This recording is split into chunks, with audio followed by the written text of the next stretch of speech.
dokie. Let's see. Alright, we got it started up. Starting encoding. Viewers should come back here real shortly.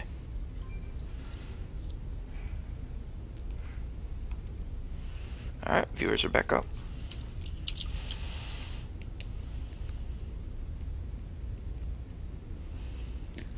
Alright, well, we're getting started with our fifth in our series of show matches. I think it's the fifth. Am I counting right? I think it's fifth.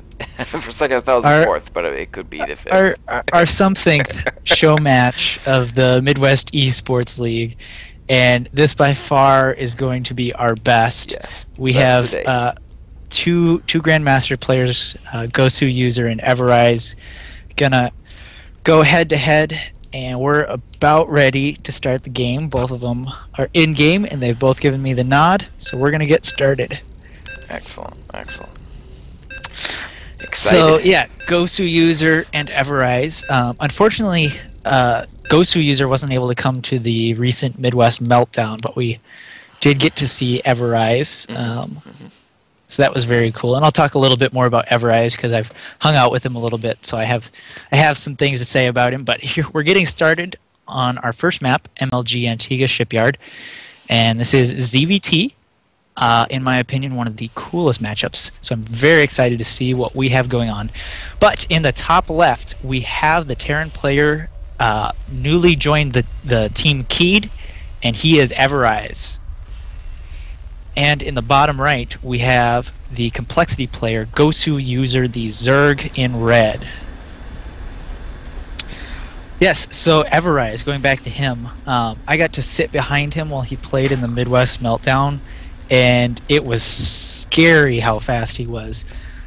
He actually uses the arrow keys when he's microing, and just the way his hand flies across the keyboard when he's microing, it was so sick. So he's very fast, and a very, very good player.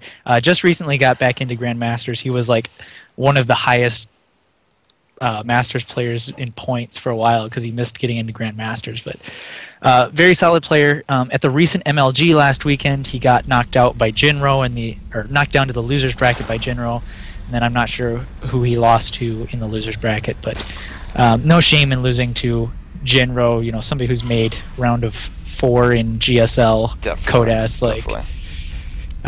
So obviously he was hoping for better during that, but not too much shame in that loss there.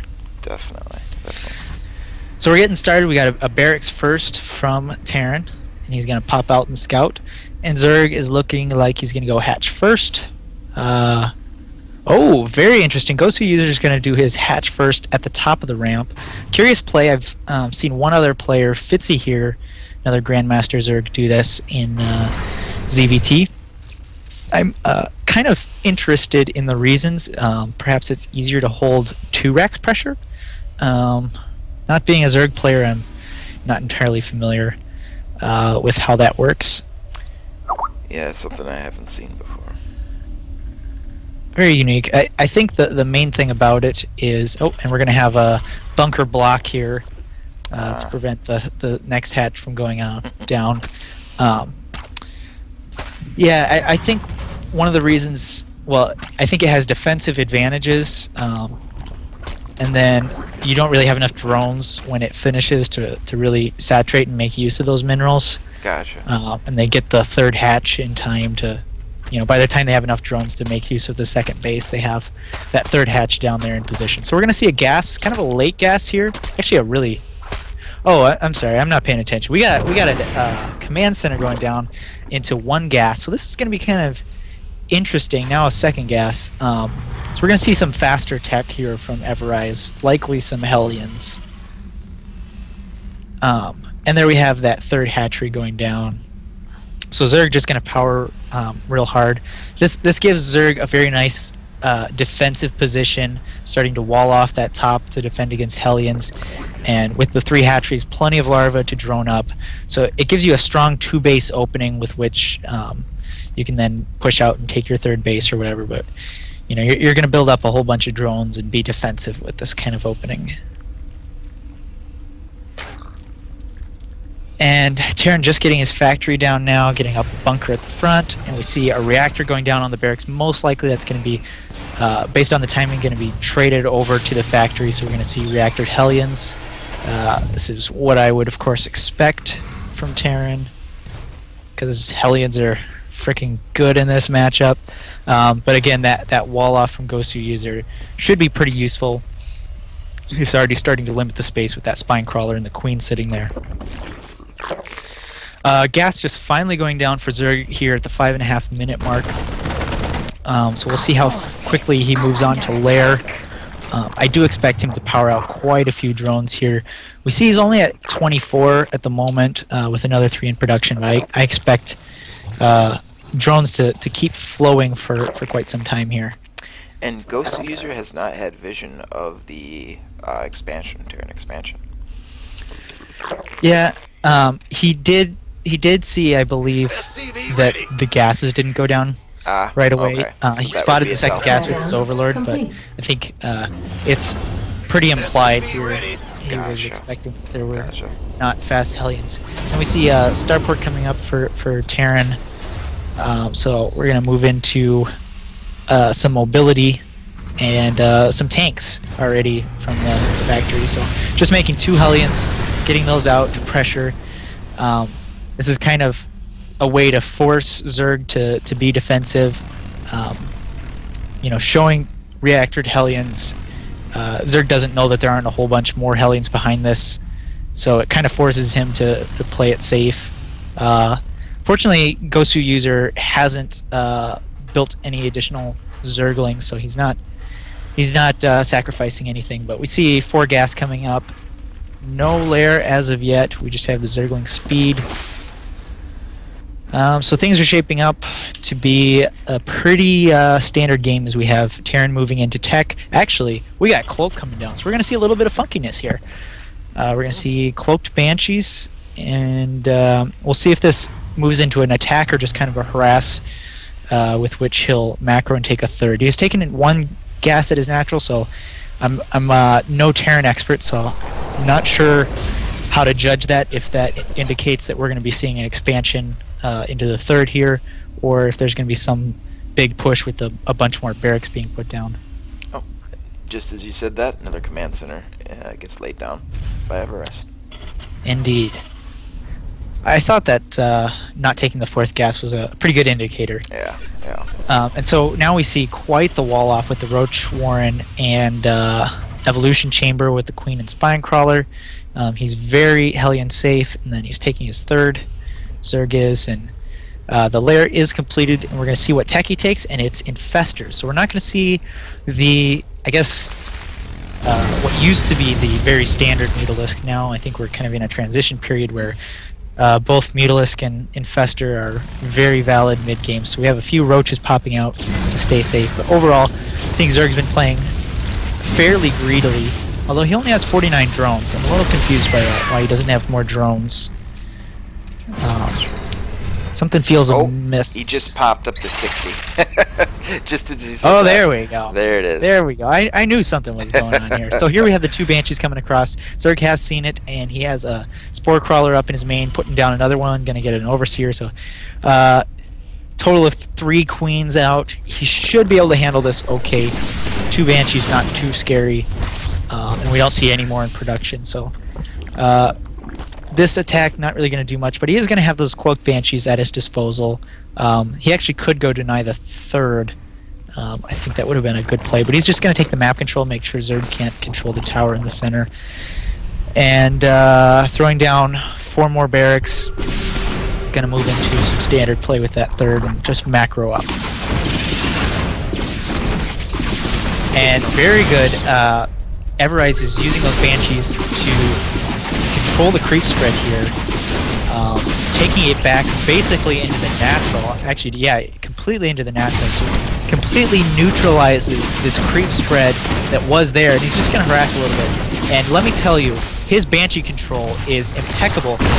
And as I say that, he's losing a Banshee. But here we have 2 tanks and a bunch of Marines, a 3rd tank coming in.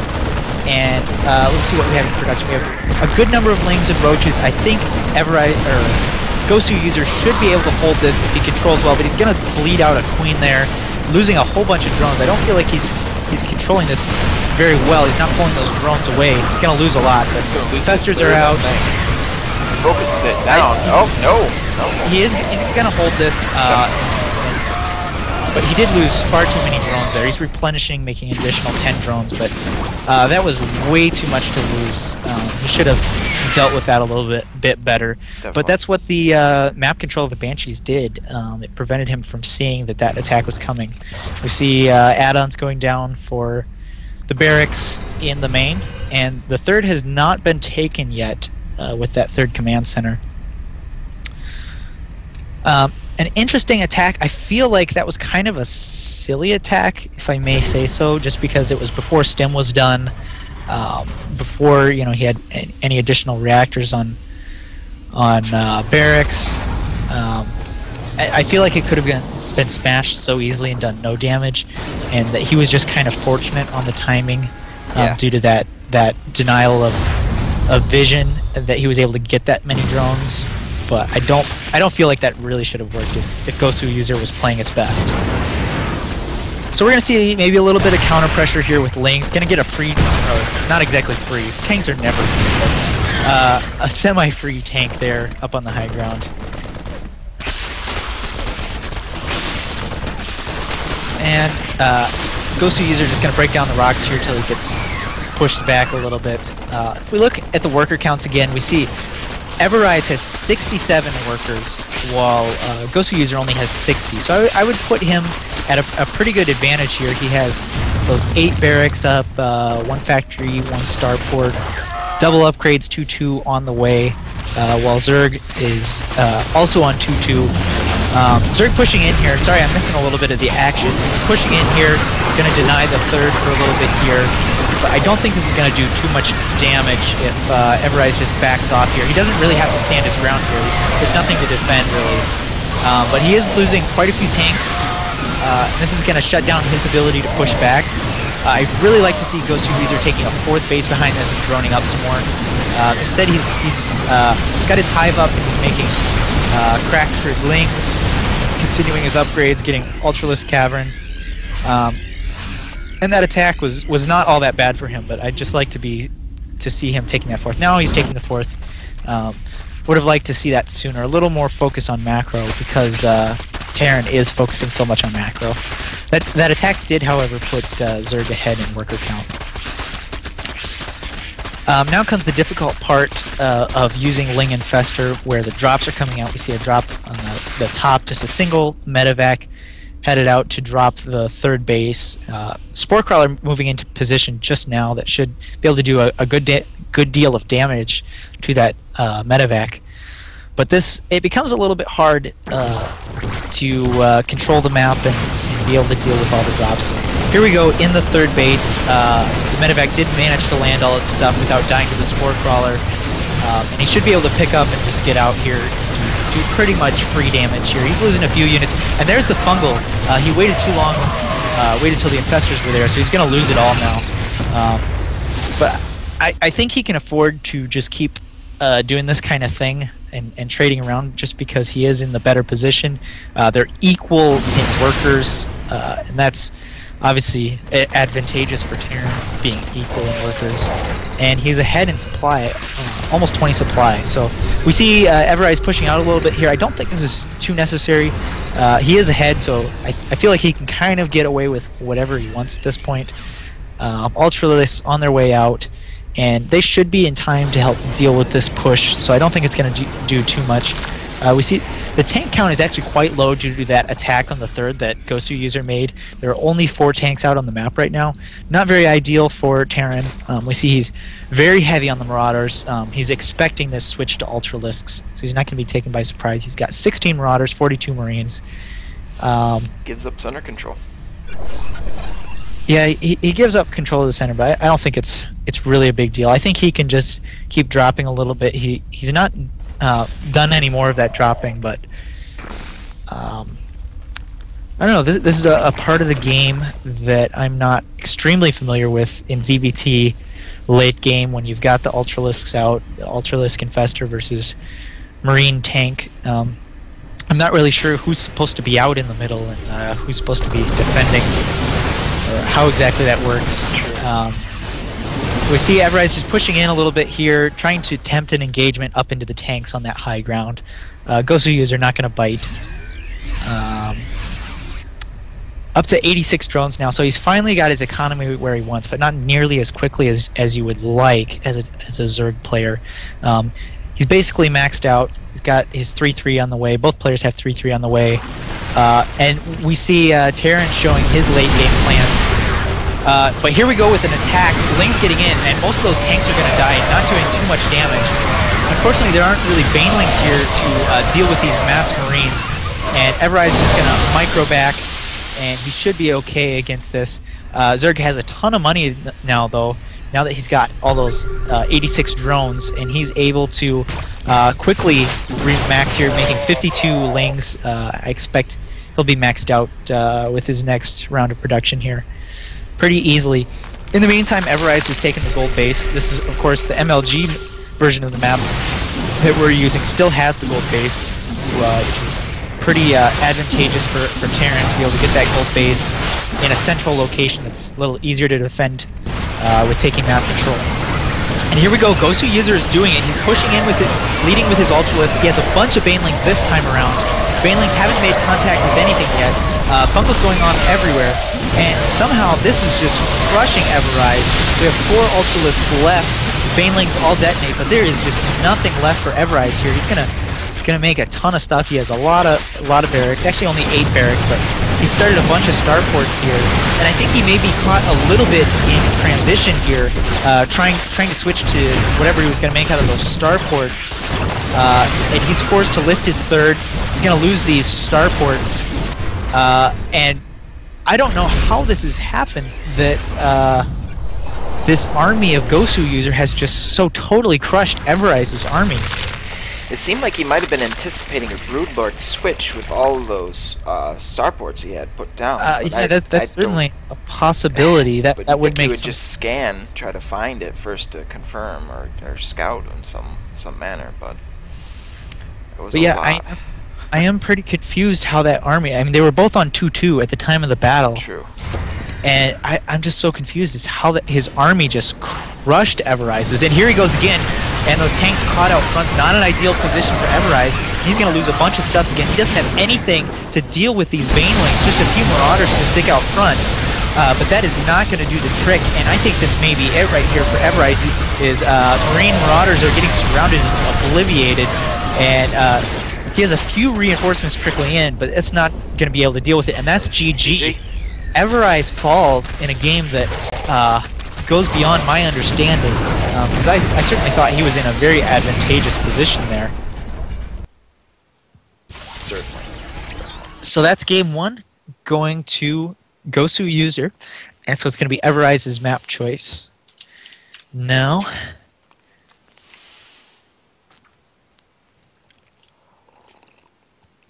so we're going to get the map choice from Everize and get the players into the next game. In the meantime, remind you guys that this is the Midwest Esports League, doing show matches. We really want to promote esports, specifically StarCraft, but esports in general we like, and we want to promote the Midwestern community. So we're showcasing players and just trying to promote things. Definitely feel kind of underrepresented.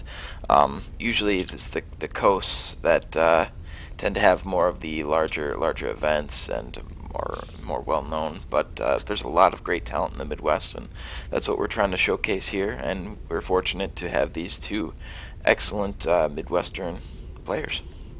Yeah, obviously these guys are very top notch. Definitely. I would say that they're not just grandmasters; they're decent grandmasters. Not just some people that slipped in because grandmasters is kind of a silly system, but yeah, they're really deserving guys to be in here. Definitely. Okay, so the next map is going to be Shakuris, and I believe we're playing MLG version. Am I correct? Yes, that would be the MLG. Yes, MLG Shakuris Plateau is the map. Sweet. Thank you, sir. Yes, sir. Our fearless leader peeping in to help us out there. Just don't invite me anymore. I'm just gonna watch the stream, okay, guys? Okay, sounds Okay, good. Sounds good. Thank you, sir. And notice, yeah, we were having a little bit of lags last game. City was slowing down. Not certain, but All right. that's good. You can let us know how the stream is looking.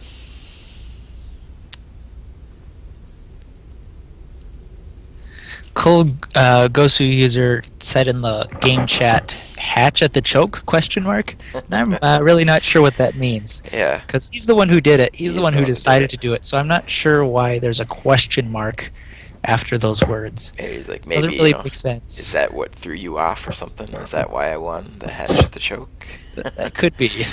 I don't know. Yeah, I guess we can ask him after if he wins in the post match interview. That is a big F though.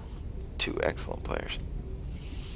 Yeah, I'm certainly glad that we're not going to have a blowout here. I know that. All right, looks like we're ready. I know that these players are both capable of taking games. So in a best of 7, we're not going to end up with a 4-0 like we have sometimes in the past. That's true. We've had a couple of those. So Shakur's Plateau, pretty Terran favored map, I think, in the ZVT matchup, just because that center area is so constricted. There's really no way to do run-bys as Zerg. So the counterattacking is much harder for the Zerg player on this map. And it's really easy for Terran to do drops to the extremities and push through the center at the same time and just display some great multitasking and really force Zerg to work hard. But in the top right, we have our Terran player in the yellow, Everize.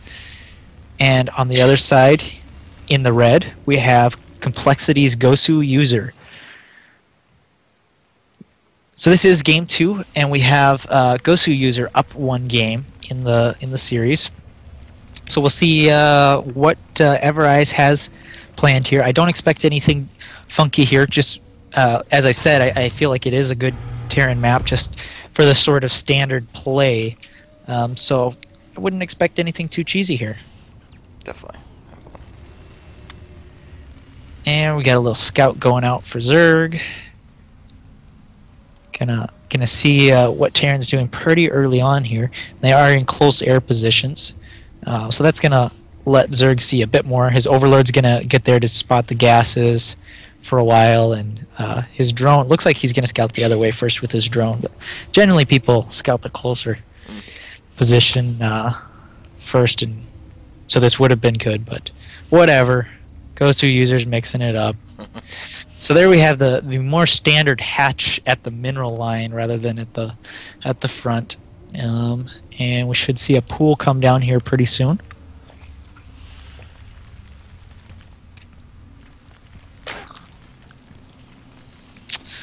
We do not have gases for Terran, and Gosu user is going to be able to peep in with that Overlord and see that there aren't those gases. So he's going to have some confidence going into this mid game, knowing what Terran's up to. We do have the pool going down. I believe it was a 16 pool. So I think that's pretty standard, the 16 pool, when you feel safe against that you're not going to be 2 racks. 16 pools, pretty comfortable. Followed by a quick gas. So a little different than the last game. We're not going to have the fast 3 hatch with the delayed gas. We're going to have a much faster gas here, probably with Zergling speed early on. And we do have the command center going down for Terran at his natural expansion, as well as the quick double gas here. So we are going to see some tech pretty fast. I expect the reactored Hellion, just like we did see last game. And we have a bunker going up. This is just a fake out by Terran, trying to pull those drones, just be annoying, throw Zerg off. But this is not at all serious. And I feel like this spine crawler is very unnecessary. I think the idea there was just to fake the 2 racks, like, hey, maybe you didn't actually scout my second barracks, you know, because Zerg didn't see the command center. So it's like, maybe I did 2 racks and you missed that second barracks. So this spine crawler, not entirely necessary at this point. So that's kind of a win for Everize to have forced that spine crawler to go up. Very true. And this time around, we don't have a reactor going onto the barracks, so maybe not going to see such fast Hellions like we did in the last game. So I'm interested, maybe we'll be seeing a faster starport or faster tanks, something like that. But in this case, we just have constant Marines coming out of the barracks. We have a pretty fast Baneling nest here from Zerg. So we may have a big economic Zergling bust here. We're up to 20 drones so far with 14 lings in production, so we're going to have a 20 ling Baneling bust is what it's looking like to me. And we do have a starport and tech lab going down with tanks and siege mode starting. And this Baneling bust is probably going to hit before these tanks are ready. So this might end up pretty good for Gosu user here. And as of yet, Everize has no idea. He has not spotted the Baneling nest, and he has not spotted the large number of Zerglings that are out. We have some Banelings being morphed just outside of Terran's base, and Gosu user is going to go for it here with 5 Banelings. 1 tank in position at the high ground, and we have 25 seconds left on that siege mode, but it's not going to be up in time for this. The bunker goes down, 1 Baneling left. He's going to be able to send that into the mineral line, and Everize is going to be forced to lose all these drones, cancels those refineries. He's going to have to lift, but not too much damage going to be done here as Terran's going to be able to hold. He has siege mode now, so Zerg's not going to be able to bust up past those supply depots. He is making a good number of up to 5 Banelings again here, but I don't see that happening against these 2 sieged tanks. I don't think he's going to make it through. He's going to try. He leads with the lings. Ooh, and he does knock down the supply depot. There is no supply depot. Oh, the lings could have gone in. Oh, Gosu user misses his chance. Now a bunker going up to block off, and that was awfully close with that supply depot just going down. Wow. Nick of time for sure. I feel like Everize, the timings were very close for him there, and Gosu user missed a little bit of his chance. We have an armory going down as well as not much else, so I'm not sure if we're going to see just fast mech upgrades or if we're going to actually see some Thors coming out. But these 3 tanks I feel like are going to keep Terran pretty secure here. He's going to make some Banshees. His Viking picking off a Overlord up in the corner. Probably get this other Overlord on the left of Terran's base. Take away a little bit of Zerg's map control. Along with this Banshee coming out, I expect Zerg's going to lose some map control here. We do have the lair coming up, and worker-wise, Zerg's managed to get himself up to 41 workers against Terran's 30. So I would say that attack paid off pretty well overall. Got him in a decent position. The lair is finished, and we have a spire going up, so we're going to have the Mutalist style play, and it looks like a 3rd base going to come up for Zerg here pretty soon. As well as a 3rd base for Terran going down in the main base. We do have a Thor popping out, so that's what the armory was for. He's also going to start some +1 vehicle upgrades, but definitely wants to do this Thor play with Banshees, and I wonder if this is going to be his full-on composition, and whether he's going to complement it with Marines or Hellions more. That's kind of an interesting question, as they're both mineral-only units. He's putting down 2 more factories, so it looks like it's going to be Hellions complementing the Thor Banshee. And the Viking's going to scout out that 3rd, so he will know what Zerg is up to. I believe if we look at Terran's vision, he also saw the spire in the back of Zerg's natural. So he should have a pretty good idea of what's going on. He's building some turrets in his mineral lines. He's already got a Thor out, so I feel like Terran's pretty comfortable, Zerg's pretty comfortable, things are just pretty comfortable in this game. And here we have the Banshees coming into the main. There is no Spore Crawler. So this queen is actually going to run away, flee for your life, because you can't fight alone. So he should gather together his 2 queens. There is no spore going on. Oh, he has Mutalisk popping out. That's what he was waiting for. He's going to lose that 1 queen. But these Banshees are going to die immediately to the Mutalisks. So not too much damage being done. Actually, we're down to 37 drones. How did he get that many drones? I'm so confused. Maybe I missed something, but that seems like an awful lot of drones for those 2 Banshees to have killed. But you see additional turrets coming up, and I think Everize is going to feel just fine against this. And again, I'm feeling Everize's position moving into the mid game here. He's got that 3rd command center up. He's got a worker advantage, and he's got Zerg's tech under control with those whatchamacallums, Thors. Actually going double Thor from 2 factories and then double Hellion from a single reactor factory. Nice. Interesting. I really like that composition. That's a very powerful composition. Hellion Thor Banshee. Yeah, we saw Marine King use it to great effect. And I just want to point something out here. Gosu user has burrowed 2 banelings in the. And they got picked off. They were in range of that. Range of the turret. Most unfortunately. Wow. And we see additional banelings burrowed outside. Unfortunately, banelings not too good against Thors. You know, burrowed banelings, they pop up, they do a little damage to 2 Thors. Not really. But the SCV transfer. If the SCVs had crossed there, that would have been a big. Man. They're gathering around the tank. They're getting closer. Oh, man. The feeling of hitting with burrowed banelings is one I have not gotten to experience myself. But it's on my bucket list. I really want to kill a group of Marines or SCVs with burrowed banelings. Nice. I should start doing that in my team games. Just go Zerg and go burrowed banelings and see what kills I can pick up. We do have a 4th base. 4th base coming up for Gosu user here. He's drawn up to 67. Pulled ahead a little bit, but again, getting that drone count so late, not exactly the ideal position for him. We see he's adding on a Roach Warrant. Big Thor hit. Big Thor hit on the back of yes, those Mutalisks are all very hurt, under half health. And that's going to make them pretty useless at the moment. He's not going to want to poke in with them.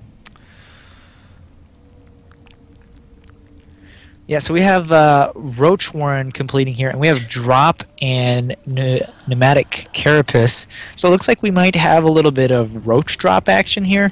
I feel like that's a pretty good way to deal with mech in general, to use the mobility of fast overlords in drops, and then Roaches overall do fairly well against mech. Obviously, they're great against Hellions, and I think they hold their own okay against the Thors. As long as he doesn't have too many siege tanks mixed in, I think that's a great move. We have some banelings coming online, so it might be baneling drops as well. We'll have to see what he ends up putting in the overlords. Mutalisk coming back in. Just going to bounce from that main run by in the 3rd.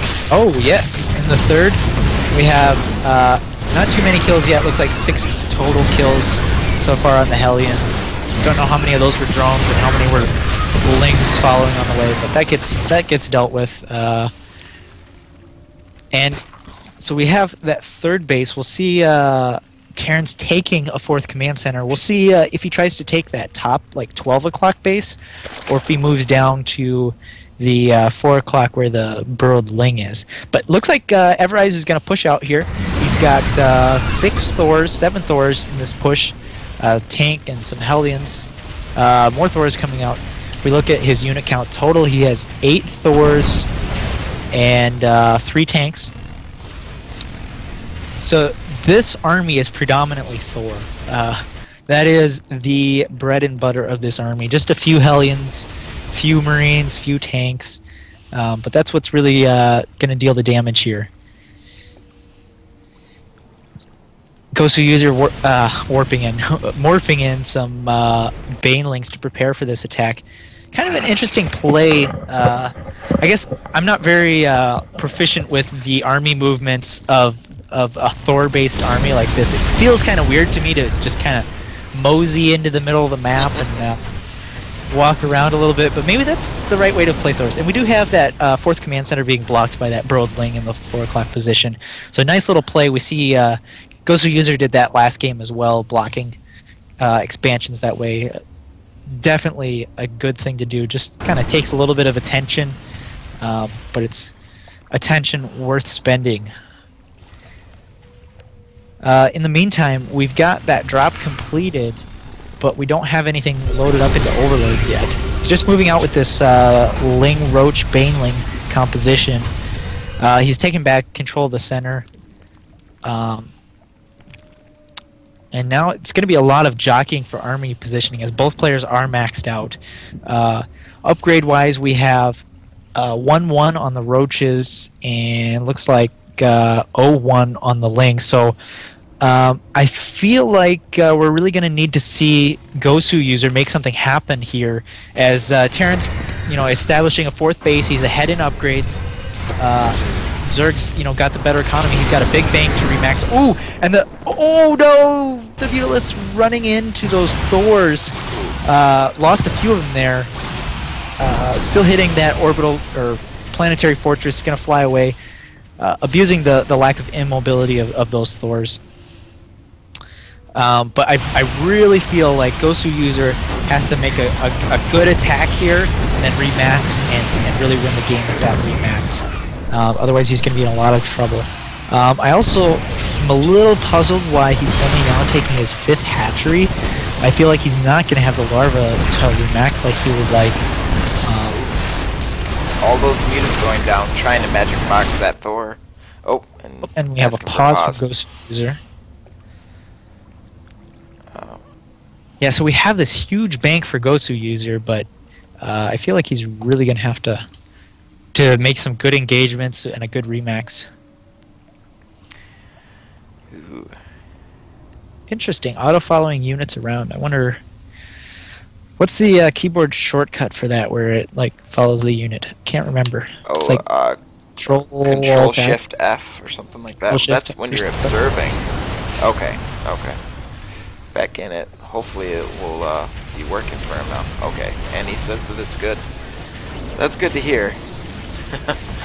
Yeah, nice when you can actually scroll around and see different units. It's a nice little advantage in the game. So we have Zerg pushing in here. Siege tanks weren't sieged up, and all these Banelings going to go in and hit the Thors. They're going to do quite a bit of damage. He's losing a ton of Overlords. Ran into the Overlords. I don't know if that was to just draw fire, making his opponent think that there was something loaded up in there. But he's going to lose more and more. These Vikings just going to kill a ton. He did manage to kill that entire Thor army, though. So, very odd position here, because I feel like if Zerg hadn't lost these Overlords, he would just have a crushing remax here. But as is, he's going to be supply blocked for a bit here before he could really get out that remax. Yeah. Oh, nevertheless, he did crush that army, tearing down to 124 supply now.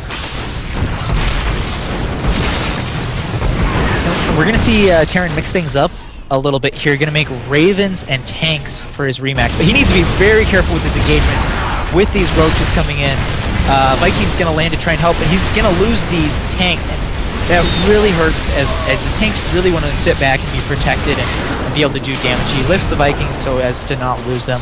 He's going to depend on that planetary fortress to defend itself, I think, at this point, while he gets out those additional tanks. Wow. So, like I said, coLgoswer User really needed a good attack, good remax, and that's what he got. Even with that huge supply block, he got remaxed. Very nice. And he's going to pop in here, picking stuff off, one-shotting it with Roaches, because Roaches are imba. So cheap, so much damage, so much health. And they pick off that orbital command without it being lifted. And I think Everize is in a pretty crippled position here. Roaches are good, man. Yeah. He's going to move in and try and pick off this planetary fortress. It's getting repaired right now. And let's see if he's able to do it. So much damage from every volley. And it goes down easily. Those Roaches, looks like he's got 2 full pages, 48 Roaches popping in there. Just going to decimate that 4th base. And things are looking very grim for Terran here. I feel like he could be plopping down a few more barracks here and building just Marines. He's got so many minerals. Hellion run by from the 3rd into the 4th has roasted probably about 15 to 20 drones now. Yeah, we see one of those. 5 one kills, of those 10 kills. 10. Yeah, and one of them got picked off with several kills too. So about 25, possibly 25. Oh, just gonna sit there while the burrowed. He's coming back with these roaches. And I feel like it would really be advantageous to GoSu user to just keep up the pressure here. He's got so much money. Looks like he's still only on those 5 hatches, which is pretty odd to me. You know, he doesn't have that much larva. He doesn't have hardly any larva stockpiled up. But other than that, I feel like he can just push and do damage. He's going to load up in the center, load up some Banelings into Overlords, and I don't really see what Terran can do against that. These Vikings don't kill Overlords quickly enough, and being able to drop Banelings all over the Hellions and Banshees, Hellions and tanks, is going to be pretty good. The Vikings are going to force those Overlords to drop out here. There is no anti-air, so these Vikings have free reign along with the Banshee. But Roaches are going to push in here, a whole bunch of tanks. He needs to get those Hellions in front to absorb, but so many Roaches go down. That's how tanks are supposed to work. Oh my goodness! So many Roaches lost. We saw GoSu user dip down to 90-some supply here, and the Banshee's going to pop into the main Vikings landing, and he might be able to get a command center. And suddenly, Everize is coming back tremendously in this game. GoSu user says, oops. Oops is right. He's making 28 Mutalisks, and this is going to be a great tech switch. This game we've seen quite a bit of tech switching, switching from those Thors out to tanks, and then in response to that, Mutalisks coming out. And these tanks are going to get decimated as there's nothing to deal with the Mutalisks. So he's going to switch back, need to switch back into Thors. He's still making tanks though, so I'm kind of worried about Everize. It's a nice move. Nice moves by Everize. He still don't know if he has enough to come back here, but wow, point defense drone is helping out a lot. Oh, but the energy gets drained so quickly, and those Vikings are going to go down, and we got trouble for Terran. He's going to lose his whole army here, and Zerg's still has so much money. He's going to be able to continue to remax. Again, though, he doesn't have that much larva because he's kind of short on those hatcheries. Trying to make a couple more now. Still has less harvesters than the Terran. Though that little Hellion run by a little bit earlier that we saw, 2 of those Hellions had, between the 2 of them, had 29 drone kills just between the 2 of them. So it was close to 40 drone kills. And Mutalisk coming in here towards the 4th. I don't think the turrets are going to be up in time, and this is going to prove very difficult for Everize, as he's going to have to abandon this whole thing. He's going to lose a whole bunch of SPDs. Needs to be careful that he doesn't lose the orbital or the command center. He is going to lose the command center. It's too late for that, because he has no army to come rescue it with. The nice thing about this tech switch is that 2 Thors, as we see in production, are going to be able to deal with these Mutalisks as far as straight up engagement goes. I think with the Viking support, I think 3 Thors here will be able to deal with the Mutalisks. So things swinging back, supply-wise, swinging back into GoSu user's favor. And I don't know, this is a really interesting game, but things are rough for Everize. He took the top base. Oh, does it get spotted? It does get spotted by the. No. I'm thinking that's it. That's his last really main mining base. He's basically mined out. He's mined out at the 3rd base, so yeah, he's pretty screwed here. That orbital gonna go down. He's floating another orbital. Oh, his 3rd orbital is floating over to the 4th now. But yeah, he is broke. He's strapped for cash. He can produce 1 more Thor here, and then that's gonna be it. Trying to build missile turrets to be able to defend. Mutalisk coming in here. He's going to lose a whole bunch of Mutalisks, but they do Magic Box above the Thors, and they are going to get quite a few Thors. The SCVs below doing as much as they can to repair these Thors. Now Roach is coming in. He's doing tons of damage to the Roaches, but if they can pick off the Thors, no, the Mutalisks all go down, and I think this is going to be a very interesting situation as both armies are going to be destroyed. And so many mules going down at the 4th base, so I don't know if Everize is going to be able to catch up here. No, just the pure bank that Gosu user had. He's making 49 roaches. 49 and you just roaches. Can't compete with 49 roaches when you're just trying to mule one regular base to try and get up your production. You just can't compete with that. Some Hellions gonna get killed in the center here, and it looks like this game is gonna go to Gosu user. Should be it. There's just no way that Everize can hold this roach push that's coming. He had some great holds. He made a damn good game of it, and there's the GG. He sees the roaches and gets out. There's just no chance against that.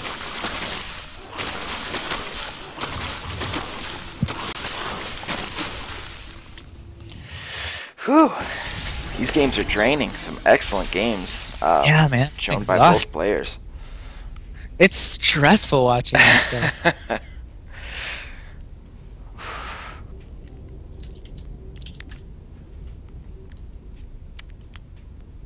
So we're gonna see what map Everize will choose.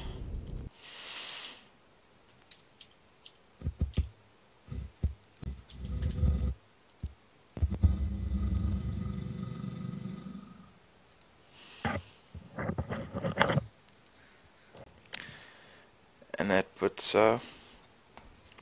Gosu user up 2 games to 0 of a best of 7. Like to think. This does. Go ahead. Go ahead.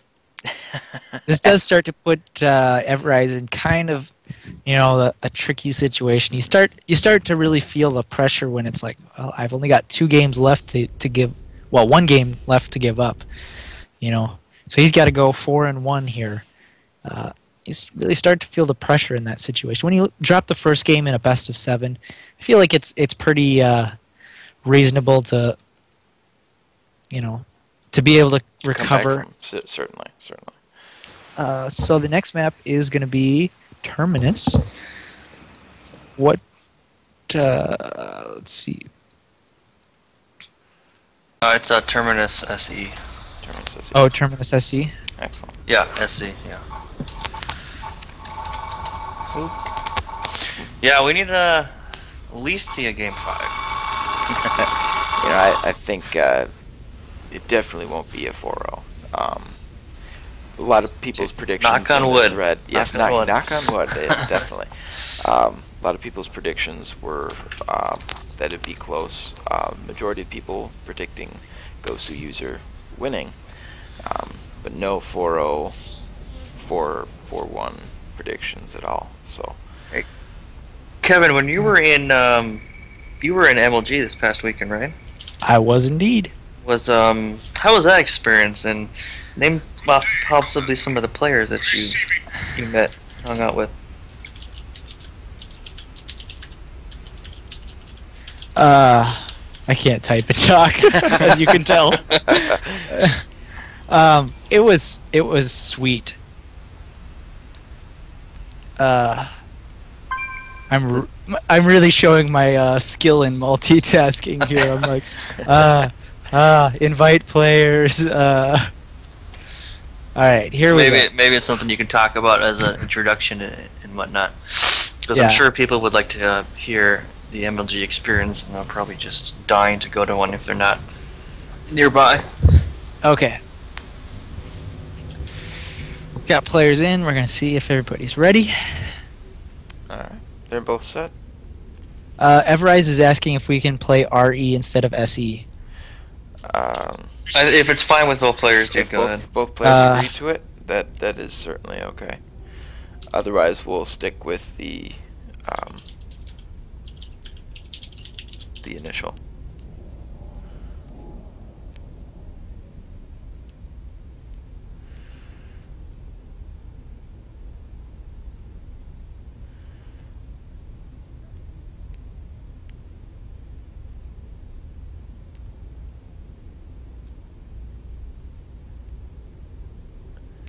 Ooh.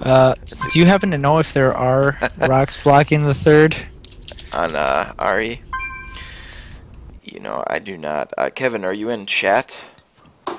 Like the game No, chat? no, chat in on Twitch TV. Yeah, I'm on there. You mind asking one of our viewers? Rocks. Whoa, something went weird there. There's rocks blocking the third on Terminus RE.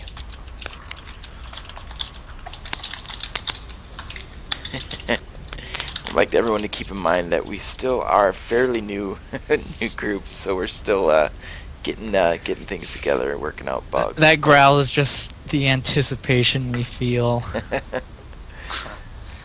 I'll look up Liquidpedia. I'm sure it has that on there. No response in chat. I don't pay attention to those guys. Then I will. Terminus RE. According to. I don't see any. 1, 2. No, there's only that one entrance.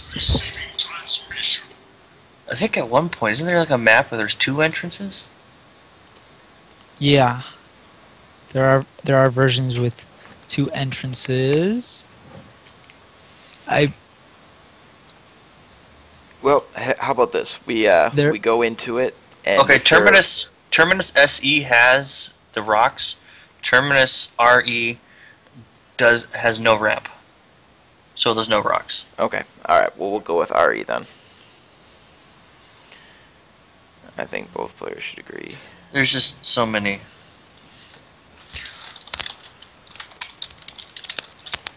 Plus, like, they change the maps like every couple months, so if you're not playing a whole lot, you're gonna get like random. Yeah, well, I've never liked Terminus, so I've never really kept up with the versions of it.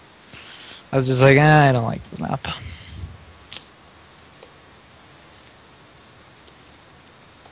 Okay, so I'll pop back into the game here.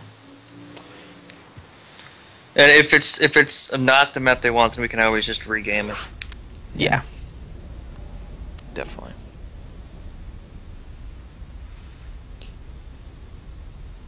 We're all set.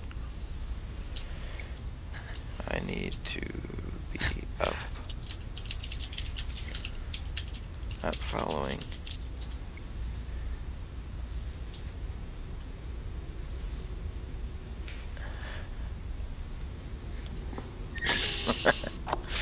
Okay. One more moment, folks. We're going to get this started here. And All right. There we go. The countdown has begun. Game number 3 between Everize and Gosu User. Gosu User up by 2 games in this best of 7. Show match put on by the Midwest Esports League. I'd like to remind everyone, if you'd like to participate in the Midwest Esports League and are a Grandmasters or high-level Masters player, to shoot us an email at MidwestEsportsLeague@gmail.com. Alright, so we do not have rocks at the third, and there's a single entrance to the entire 3-base complex. So that's what version of this map this is. Alright, so over on the left at the 9 o'clock position in the yellow, we have the Terran player Everize. And back over on the right, we have our player who's up 2-0, Complexity's Gosu User. At both games, I've felt there were times where it was advantageous for Everize. You know, I thought things looked pretty good, but just shows what I know about ZVT. Because anything can happen. Yeah, that's true. That's true. So we'll see what kind of play Everize wants to do on here. Not a very good map for a 2 racks, I wouldn't think.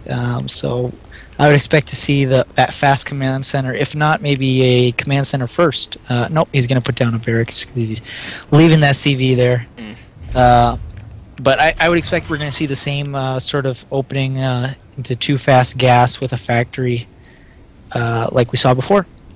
And drone just popping out here. You're going to make that hatchery on 15.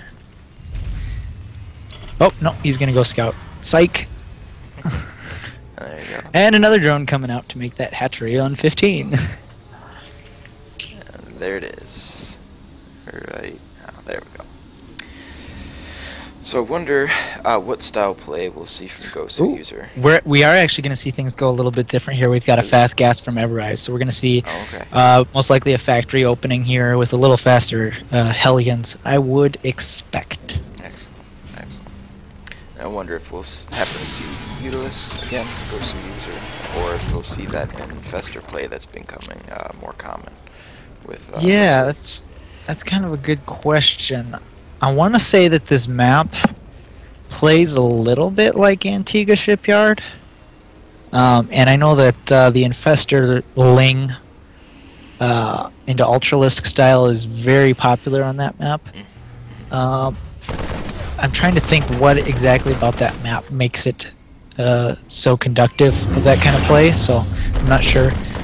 And that drone not going to get in to see the gas, and the factory was not put up yet, so he's going to be blind to the fact that there is no command center coming down. The Overlord's still a long ways away from being able to see that gas, so Gosu user going to be in the dark a little bit here, and hopefully doesn't get too caught off guard by the fast factory tech coming out. And we do have the reactor on the barracks, so it is going to be some fast double Hellions. And we do once again have a gas for Zerg early on here, so we're going to see a little faster speed, and that threat of the Baneling bust like we saw in the last game is going to be present.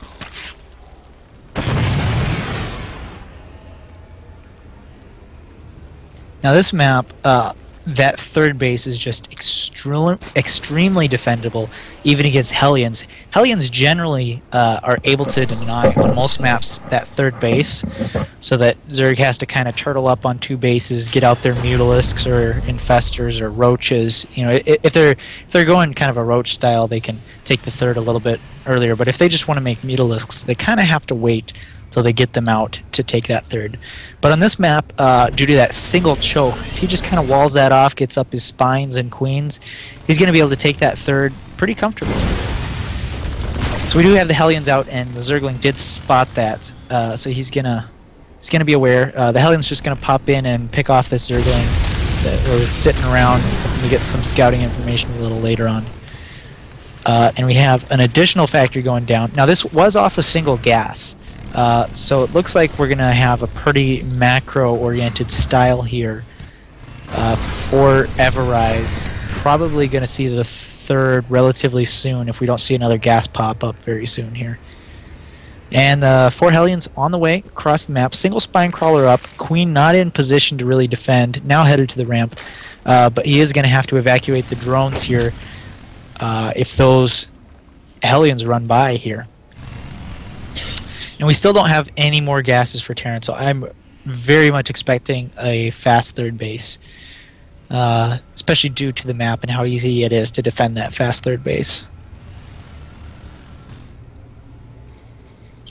And we have a bunch of Lings popping out, so a Gosu user actually opting to use some Lings to try and defend this. And we can kind of see, if we look at the worker counts, a little bit of the difference of that one barracks into command center versus the factory into command center, as Everize is down 13 workers right now, whereas in the past 2 games where he went for the faster command center, we saw much more even worker counts. And now we have that third base up for Gosu user, so he's going to be feeling pretty confident getting down the Roach Warren. I expect an Evo at the front as well to continue walling things off. Oh, going to put down another hatchery, a 4th hatchery. To wall things off even more. This choke is just getting more and more constricted, and these Hellions aren't going to be able to do too much with the Lings there to pop in and block things off while the Spine Crawler does damage. Lair on the way a little bit later than normal because of that fast third, and there's an Evo chamber. So we might see some Roaches to kind of hold on a little bit longer here. With that delayed tech, you know, he's going to depend on a little bit lower tech with those Roaches to keep himself safe, I expect. If we look at the production, he's making just 3 Roaches, and Blue Flame is almost done. I missed that earlier on. And an Armory almost done. So we may have some sort of drop here. We do have medevacs on the way. Otherwise, I don't see these Hellions being able to do too much against this wall. And now another Evo chamber going up at the front, really blocking things off. Oh, he cancels. Not sure what prompted that cancel. He does have 2 Evo chambers already. Perhaps he accidentally forgot that he already had 2 and was upgrading from them. Not sure. But he's chosen his tech, Infestor tech. Not going to be the Mutalisks. So that would go along with what I predicted there, with this playing out a little bit more like Antigua, with Infestor Ling being better.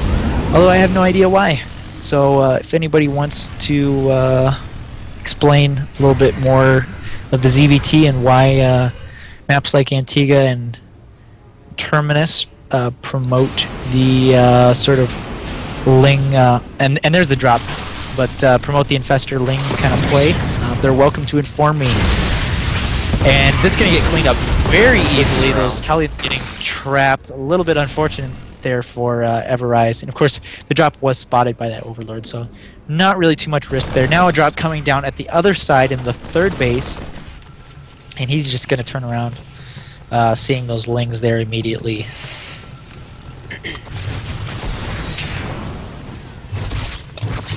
And this is just such a painful thing to watch when you have no anti-air other than that Queen.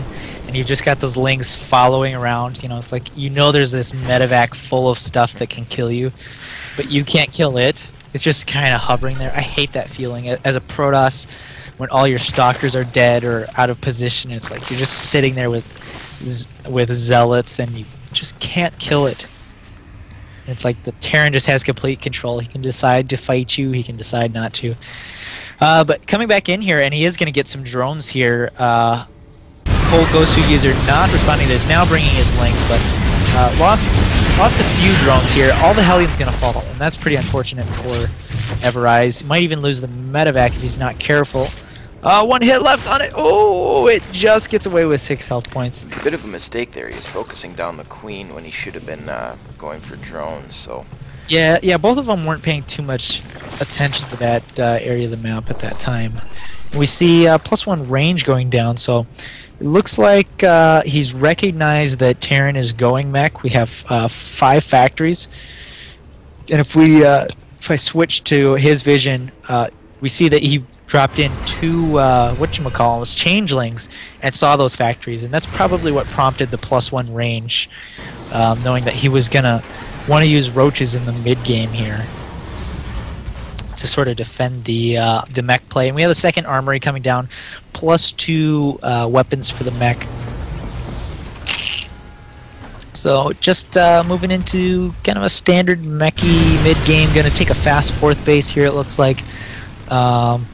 Tanks, of course, pretty good at defending this 4th base out front. You can reasonably defend the choke into your main base complex and defend this 4th base with those tanks. Range works out pretty well, I think. So it should be a pretty comfortable position. And I'm just going to keep using that word comfortable, because that's how I feel about both players' situations. Zerg taking his 5th base, Terran getting ready to take his 4th base. If you look at the worker counts, 70 SCVs, 67 drones. It'd be nice if Zerg had a few more workers here. But overall, things are pretty comfortable. And we got that drop almost finished up, and I think inevitably Roach heavy play is going to be the name of the game here for Goswu user in defending all this mech. And now that command center popping out, gonna land, set up this 4th. I'm a little surprised that he's not moving out some tanks yet, setting up some bunkers, get his position all worked out. And now it looks like he's gonna move out, killing some changelings. Oh, is he gonna move out? Yeah, here he moves out, establishing the planetary fortress at that 4th base. And we have a medevac moving across the top, as well as some Hellions that are gonna try and poke in. So may have a little bit of 2-pronged movement here with the Hellions moving in from the bottom. He wants to get into this 4th base. Looks like he is going to get a few drone kills here, but the army is right there, so these Hellions are going to get killed. Looks like maybe he got 2 drone kills. Now the medevac moving in, and there is a spine and a queen there to defend. So I don't know that these Hellions are going to be any too useful. Not any extreme micro going on here. Not trying to pick up the Hellions that are being hurt or anything like that. Everize just content to drop them and let them shoot drones and be happy with that. Because it did work pretty well. Got about 15, I think 15 drones. It's not too bad. Yeah, not too bad. I wish I could spend 400 minerals and kill 15 drones like that. No kidding, right? Yeah, that put them up over 73 to 68 as far as harvesters go. Yeah. I am a little puzzled why GoSu User makes so few workers. We did see him in one of the past games get up to 86 workers, but in general, I feel like he keeps his worker counts a little lower than I would expect. Right around 70, it seems. So he'll keep it about. Yeah. Generally, I would think Zerg would drone up to something like 90. Again, I'm no expert in CVT, but I would think they'd drone up to something like 90. I remember seeing. Oh, and we have a bunch of banelings loaded up in tanks. He needs to unsiege these tanks. He's gonna lose so much to these baneling and roach drops. Oh, it looks like it's just pure baneling. So many tanks going down here. Yeah, banelings are good against tanks when they're in overloads. And that's just a tremendously cost-efficient trade there for Zerg. Killing tanks is really nice because that's really hard to replenish, whereas making some overlords and banelings pretty easy for Zerg at this point. Down at the bottom, tossing, using that little choke right there, tossing some infested parents, taking out turrets right there. Did he cast that across the gap? He did. He cast. That's imbalanced. That's not fair. They should take that out. He's taking out turrets right there, so now he can safely drop if he'd like. He has the infestors loaded up right in those overlords, and see if he'll go ahead and drop those infestors down too. He's got 5 infestors here with a bunch of energy, but there is a tank up on the high ground. He's losing infestors. Oh. And load up. He needs to get this orbital command, otherwise this is not going to be worthwhile. He lost 2 infestors. I guess 2 infestors is not too bad, but he's not going to get the orbital. A bunch of SCVs got out, so not going to do too much damage here. Or a few SCVs and 4 turrets. I'd say not too bad. About an even trade. Yeah, not a terrible trade for Zerg, especially when he's ahead economically like this. So Hellions pop into the top base there for Zerg, kills off all the drones there. And then gonna load up in the medevac and probably go drop the third base. Yep, rallied to the third base. And here we go, banelings again above those tanks, gonna be dropped, and there just aren't enough turrets to kill these overlords. More tanks gonna go down. Oh, this is really painful. SCV's running underneath and getting killed too. Very unfortunate for Everize. Although if we look at the supply, things still not too bad for him. He has quite a few minerals banked. He's only down by 20 supply, but Roaches and Lynx pushing in against that 4th base here, and he needs to be very careful defending that planetary fortress. Gonna lose a Thor there. Gonna lose the Hellions, and he doesn't really have anything in his natural here to defend. Oh, a single tank is gonna get picked off. Where is Everize's army? He's got a few tanks of Thors hidden in the main, but he's gonna lose all these supply depots in the front. It just doesn't look like he has anything to defend against these Roaches. A few units pushing out from his main base, but he's gonna lose a lot here. The Thor goes down so fast to those Roaches. Again, Roaches do so much damage.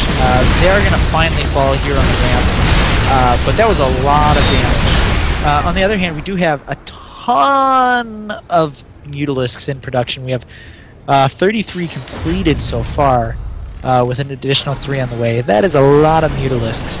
And with all the Thors that were killed, the main anti-air right now is a few turrets here and there, and a bunch of Vikings.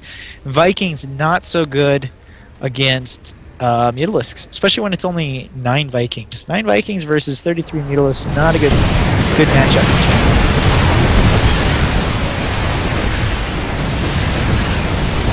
And some harassment. Oh, GG already from GoSu User. Saw the Mutalisks and knew he didn't stand a chance with his low Thor count. Oof. So much for our no 4-0. Wow, it's crazy. This is, I mean, obviously these aren't like quick games like No. Noopy stomping. He's But not. He's not giving them away. That's for sure. Wow. kind of speechless here. This is it's crazy.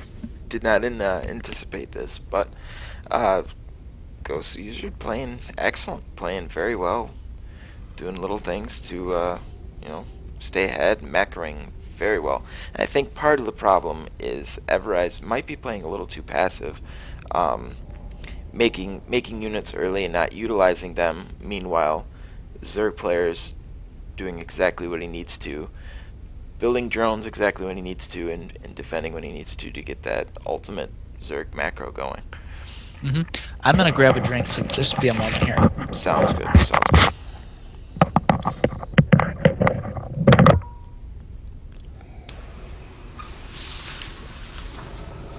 That's a map that really promotes macro style play, and you can see that like they were on 3-4 bases in like the first 15 minutes. Yeah, that's crazy. One thing to add from the chat is to put on the game timer. Oh, that's one thing we don't have. Goodness. Yeah. So That thank is you my to bad. Solid Bales out there. Yes. Also known as appreciate it. IMP Bales, who was a former winner in our show match, I believe week number 2. We got that game timer on there now. Sorry about that. Appreciate that, IMP Bales. Hopefully we'll Alright, have him in the future Okay. for our end of the season. Bales tournament is that a we will- boss. Yeah, he's Yeah, very Bales good. is- Just gotta throw that out there. Like, He is solid. Bales is a boss. All right, so it looks like the next map gonna be Shattered. Are we doing MLG Shattered? Yes it is, MLG.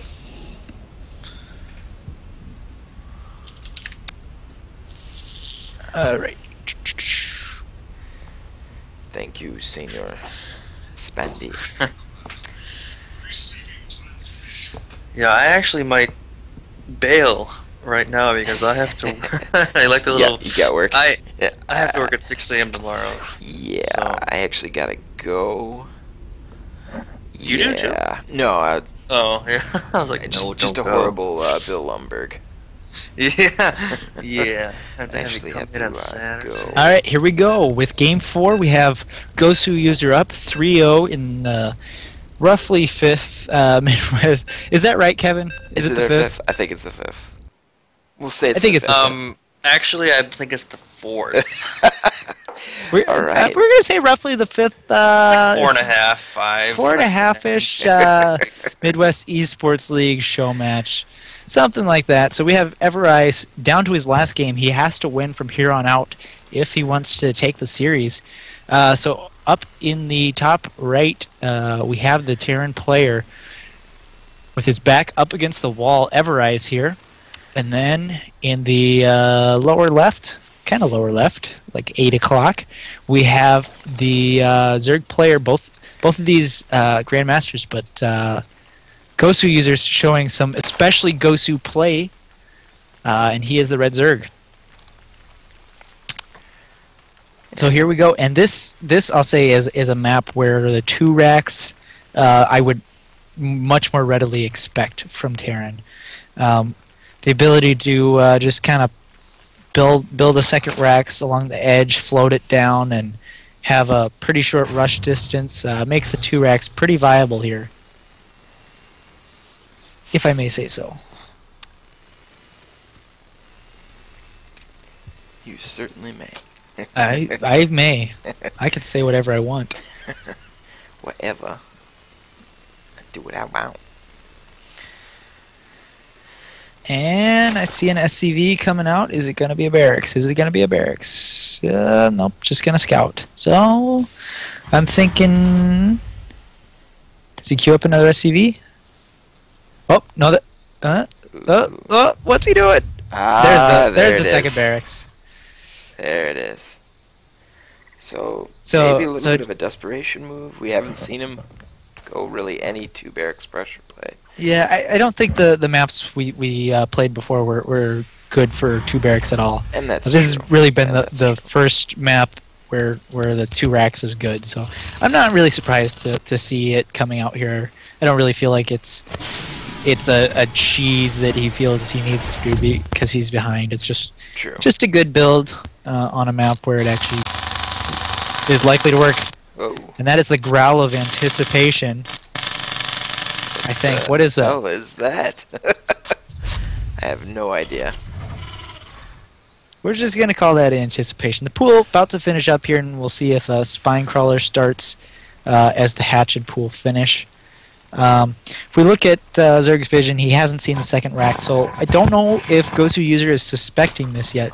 We'll see. He's transferring 4 drones. The bunker hasn't started yet, so he definitely smells it out. He's sending out his drones. Gotta be careful. And there's the bunker finally going down with the drones way out of position. He needs to get the Marines going to defend this bunker, though. Bring the Marines. What are you doing? What are they doing there? I don't know what he's doing. The Lings are going to be able to stop that bunker, and I do not like this 2 racks. He's really not going to get much done here. Seems like he might be a little panicky, but he still seems like he's going with it. He's pushing forward with the SCVs and Marines. Yeah, the one thing with 2 racks is you can just make lots of Marines, and Marines do pretty good against Lings. And here he comes in the natural. He's just gonna micro against them. Unfortunately, not doing too great against those Lings. Not as great as he would like. That Spinecrawler about to finish. He needs to put some damage on it before it finishes. Oh, he can't do this. He didn't get the bunker up, and he can't take on that Spinecrawler now. So things not working out so well. He might put a bunker down, kind of in the whatchamacallit, the nook by the ramp, just out of range of the Spinecrawler, and be able to keep on the pressure here. But he's certainly not gonna be able to get in and kill a lot of stuff. We have a roach, or actually preserved. Makes a couple Lings here. Seriously, what is that? It is bizarre. I have no idea what that is. I wonder if that's like Skype. They're in on our call too, and they're just like, we want to participate. Maybe it's aliens. Maybe it's the Protoss. It's the Zelnaga. Yeah, it's the Zelnaga trying to communicate with us. See, but the really nice thing about the 2 racks is you can just keep making Marines and move in like this, and Marines are good, especially when they're behind a mineral line like this. Needs to be careful, stay out of the range of that spine, but he's able to deny mining here, and that is certainly something. He's making the best of the situation. The other thing is Zerg, of course, being scared here is not making drones, and so we do see that Terran gets ahead in the worker count here, but he's going to have to deal with these 5 roaches, and as of yet, he's built a command center, so he has no tech. So I don't know if he's going to be able to deal with the push as these 5 roaches cross the map. He does have gas, but no tech lab, so he's really going to want to get that bunker and maybe a couple more up in order to deal with these 5 roaches coming across the map, because they've got link support, and this isn't looking too good for Everize. Needs possibly get some SCVs in there to repair. Yeah, he needs to get some SCVs in there, but I feel like he should have like 2 more bunkers as well. Yeah. This is kind of a desperate situation, you know, where like you have no tech. You know you went very economic and lost. You know you went aggressive and economic and you lost the army. Now, he had to cancel that additional one that he tried to put up. And I feel like he should really have SCVs pulled here. This is a very volatile situation. He does have a tech lab, so he started Stim, but he's not making a Marauder. A Marauder would be so clutch here. I don't know why he's not making one. Yeah, he's still pumping out Marines out of all 3 barracks. Speaking of clutch, shout out to that guy, the MLG personality interviewer guy. Pretty awesome guy. Yeah. That was related, heavily related. So now we have a factory completed and a starport. I saw what you did there. And things have stabilized now here for Everize. He's got enough Marines that, you know, that those 5 roaches that were really scary a couple minutes ago are not so scary now. So we're going to have full gas up for Gosu user. He's going to start breaking down the rocks, but this is the thing with this map. You just don't have the comfortable third, and he hasn't started breaking down rocks till now. So Zerg's not really going to get to take the third at the time that he'd probably like. And his lair is just finishing up now, which again, not ideal with the slower third. So I'm not really feeling too comfortable. I like that word, comfortable. I'm not feeling too comfortable about Zerg's position here. I feel like he's probably going to want to put on some pressure here. He's getting the roach speed. I feel like he might almost be assuming that there's mech coming out. He saw a factory in Starport, but we're not really going to have a mech game this time around, I don't think. So he might be kind of jumping to the conclusion that he needs to go roach heavy because there's going to be a lot of mech, and that might be a false conclusion here. A couple medevacs getting loaded up, going to go for the drop. Lings are going to attack the rocks at the third, and Everize really needs to hide this. Needs to not reveal this drop. Don't reveal the drop. He's going to kill some stuff here, pick up and get out, but it'd be nice to have not shown this. Now the roaches are going to head home to defend. But again, we have the worker count in favor of Terran. And maybe I'm just really out of touch with the ZVT matchup as far as economy goes, because I really thought that Zerg needed to be ahead consistently in the worker count in this matchup. But Gosu user has shown us that from behind, you really can do it. And here we have stim done for these Marines, so they are going to be able to clean up these roaches. Additional roaches coming in, so he's going to need to pick up and get out of here.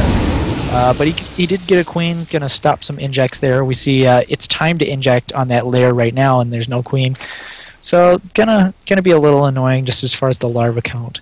Although at the moment it looks like Gosu user's sitting on 12 larvae, so he's not going to be hurt too badly by that. But it would be nice to be making some drones right now. Looks like Gosu user is setting up to And here's hit. the push. I totally missed this. We've got tons of banelings and roaches at the front.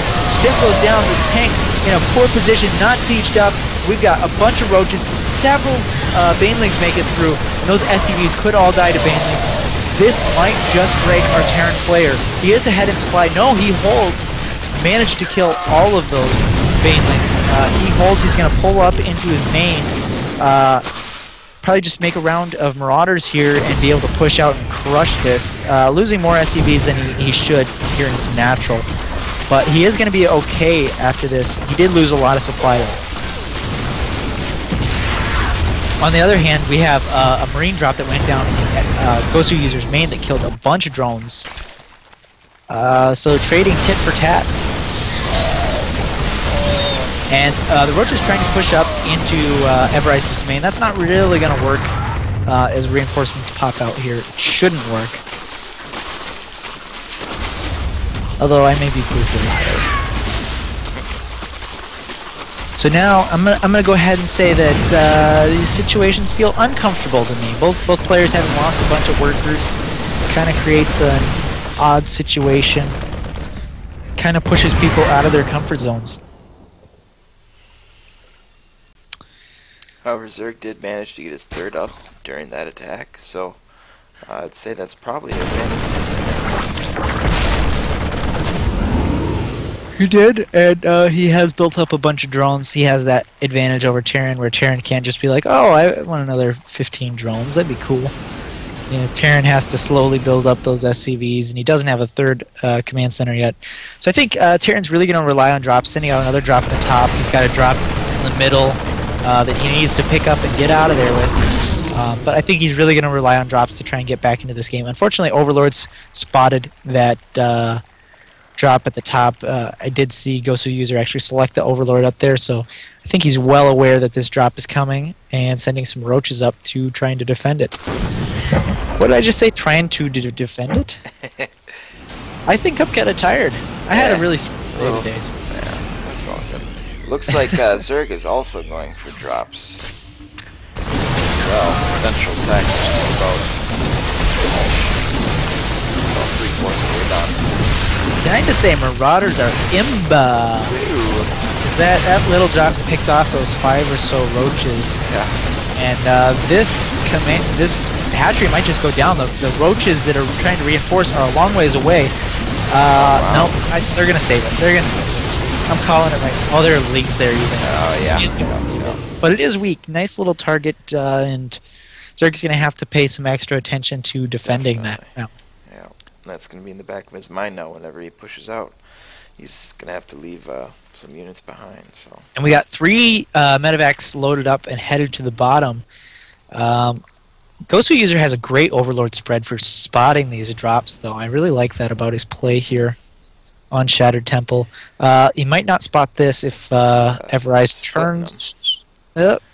Turn. Well. Oh, he's just gonna sit in the Overlord's vision for a while.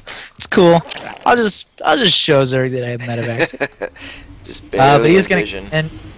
and if we look at the unit count right now, Zerg popping out a bunch of roaches, and he should be able to defend with these reinforcing roaches. Although a push at the front, and this is just great, picks up and gets out of there with his push at the front while he does damage at the back. And this is really the correct way to play bio.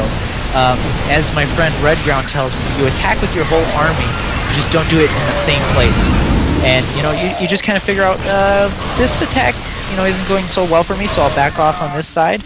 But we see him land at the third base coming in here, so you just kind of pick your battles. The attacks that are going well for you, you stick with. The ones that aren't, you pick up and leave. And it's a pretty effective way. Unfortunately, he wasn't able to pick off that hatchery.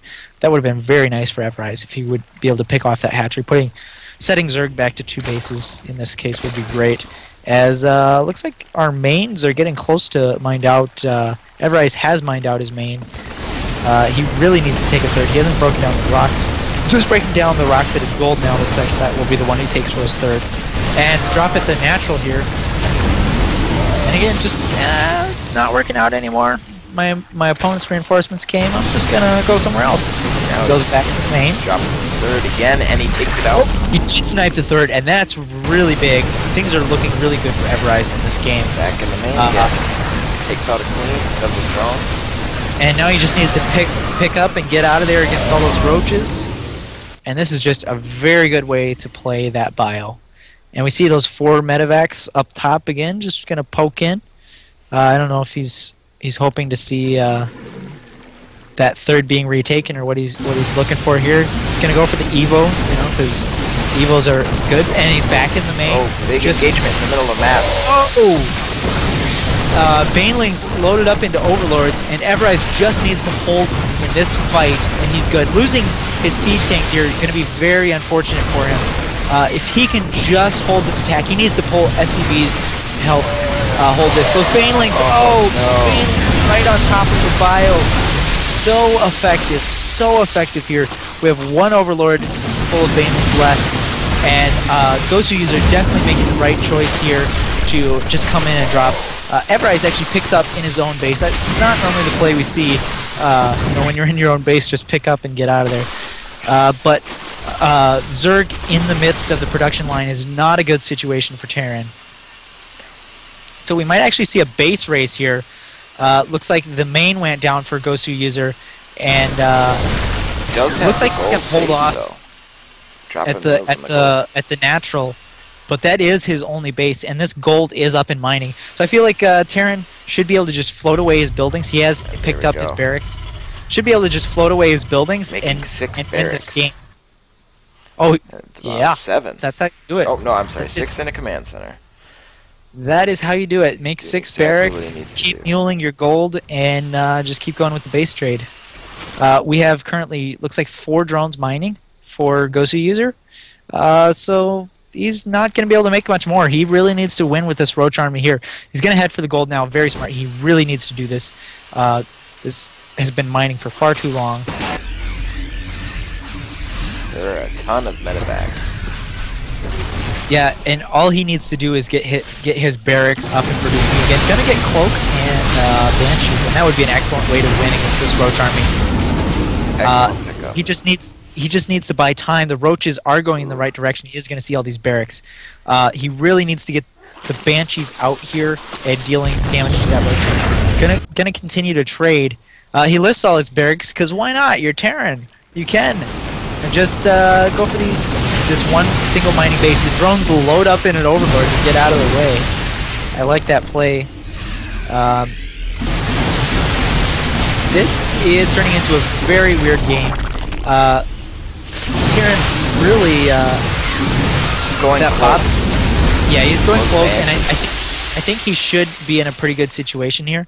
I feel like he should be sending a few barracks to this bottom right corner, even though there's an overlord there to see them. I feel like he could make some units safely with those barracks. Oh wait, no, there's drop. Never mind, that wouldn't work. He's just landed in the center, you know, like a good proxy location. Just gonna land there, make some mariners, and I don't think it would hurt to make at least one tech lab to start pumping out a few more marauders. yeah, I think he's just worried about having to lift, Yeah, so he doesn't want to spend the time. I mean, marauders obviously would be super important against this army. Oh, an engagement at the top. Stims, he's gonna micro back, pick up. And we see the supply already in Terran's favor. He's got the cloak banshees. Yep. Yep. And might be I think it. this should get... Looks like if we look at the units, there are 0 queens, so this should be it. I would think Gosu user would just leave the game at this point. No detection. No queens. Gets Yeah, all 'cause Roche army. Yeah, he's got to go all in. I mean, he's got roaches, so he can't really go all in. Because Terran can just float buildings. So, I mean, there's really nothing he can do. He's not even trying to build queens because he has no money. So he is going all in. He's headed over to Terran's base. He's going to try and finish everything off. But that really doesn't do anything for you. Because Terran's got about 20 buildings he can lift. So Hatchery's going to go down here. And I would expect Gosu user to leave the game any moment. Because there's really nothing he can do in this situation.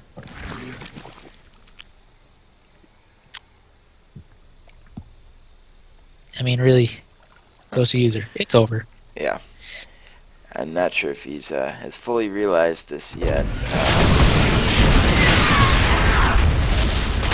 Just lifting off buildings. Nothing can hit these banshees. It's over. Yeah, indeed. And with the fall of that hatchery, there is actually now no possibility of Zerg getting anti-air. So now, good game, and we will move on. So we do not have the 4-0.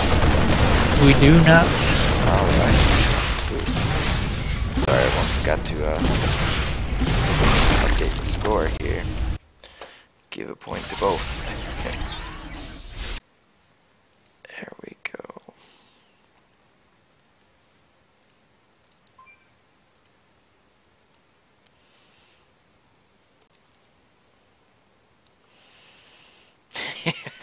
And comment from somebody: each unit has its its personal medevac. It's getting down there where there seem to be more medevacs than bio army. Yeah, definitely. Alright, looks like Ghoster user had picked Belshire. That's one of our only GSL maps on the map pool. Is it winter or? Yes. Yes, it Okay. is winter. Aaron, can you get on your Skype chat for me, please? Yep. Sorry, I had on Do Not Disturb because I was getting messages from people.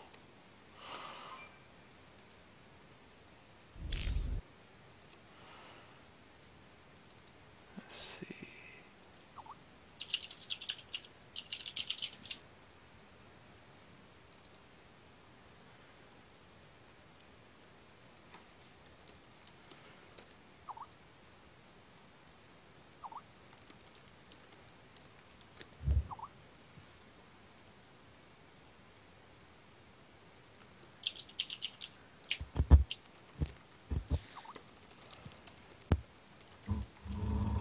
All right, and here we go. Both players are ready. We're going to get started with Game 5. As the series begins to draw to a close, we have Everize on the ropes, of course, being down, having lost 3 games. He can't afford to drop a single game now. So in the top left, once again, we have Complexity's Gosu user. Bottom right, we have the Terran, keyed Everize. Belshire Beach, interesting map. This version, the winter version, has a single ramp into the main, nice wide ramp. So reasonable for defending against the Hellions on this map. We'll have to see how this game turns out. I feel like a 2-Rex is fairly viable here. I have seen a few games of that on this map. But otherwise, we're just going to sit back and see what unfolds here. I'm going to sip on my water. Epic Staying fail. hydrated is important. Oh, are we not in? I was not showing the game, and that is my bad, everyone. My apologies. Dude, you have the effects like turned way up. You've got all sorts of mist and stuff. Oh yeah. That's pretty sweet. Go back to Zerg's base. Oh, no, Over the it's creep, snow. it just looks so sweet, like the mist and the snow. See, that's what I get for having my effects turned all the way down. Oh, there's a little bit of mist and snow. Yeah, it's sweet. That's cool. It's really cool when you have it on the highest settings and like the creep is like moving. I can't tell from the stream like Yeah, if it's yours is like shivering that. a little bit. Yeah. Oh, That's there's a so little bit of the so mist sick. coming Although it through. messes with your eyes, I can't play like that Yeah, continuously. yeah. But it is pretty sick looking. Yeah. Although when you have the effects turned like all the way up, at least at the computers I played at MLG, it's like impossible to tell the fog of war from the rest of the map. It's like you can't tell what you can actually see and what you can't. Yeah. Yeah. Somehow that drone slipped into Everize's Oh, main, wow. and I have no idea. Oh, there's a gap There's- there. There's a hole. There's a there. gap there. Everize I is- thought this was a 5-space gap, but apparently it's 6. Interesting. So anyways, we have the pool going down. We have, again, the fast gas like he's done the last 2 games. And Everize doing fast gas as well, as he has done, I believe, the last 2 game? 1 game? I think it was just the last game that he went for. 2 games. Anyways, going back to MLG, I had a sweet experience at MLG. I got to see, of course, all the good players. I had my Team Liquid poster signed by all the Team Liquid players that Excellent. went there. So that's everyone but Hero and Xenio, because they weren't there. And then obviously, Asia. obviously the joined. new pickup, but Yeah. I didn't even know about that at the time. So. Ah, yes. And they had a side booth where pros would play against fans, I guess. Oh, And I got to wow. play Complexity Killer, which was Nice. super fun. We got to joke around and like call each other Chobo, and That's cool. That's cool. it was a to do lot of that. fun. Right on. He destroyed me because I can't defend Blink Stalkers in PvP, but it was fun. Good deal. That sounds like a lot of fun. I'm psyched because I'm fortunate to go to IPL 4. 1 week away. 1 week sure away, that would flying be out very to sick. Vegas, staying at the Luxor. And I watch a lot of SC2 and a lot of League of Legends Yep. and party. A note about Zerg's base, he did get speed and then left 1 drone mining the gas, so I'm going to assume that that's going to be his timing for taking his lair once that 1 drone is mined 100 gas. Just what I would expect out of him. But we have the reactored Hellions, 2 Hellions just crossing the map.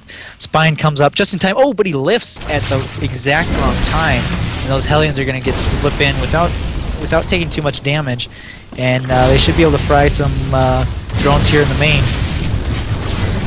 There we go. We got 4 and 1 kills so far. Oh, they're lining up. Oh no!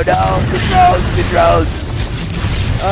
Not as many kills as that could have been, as all the drones bunched up there. This one Hellion, he's like, dude, I only got 1 kill so far.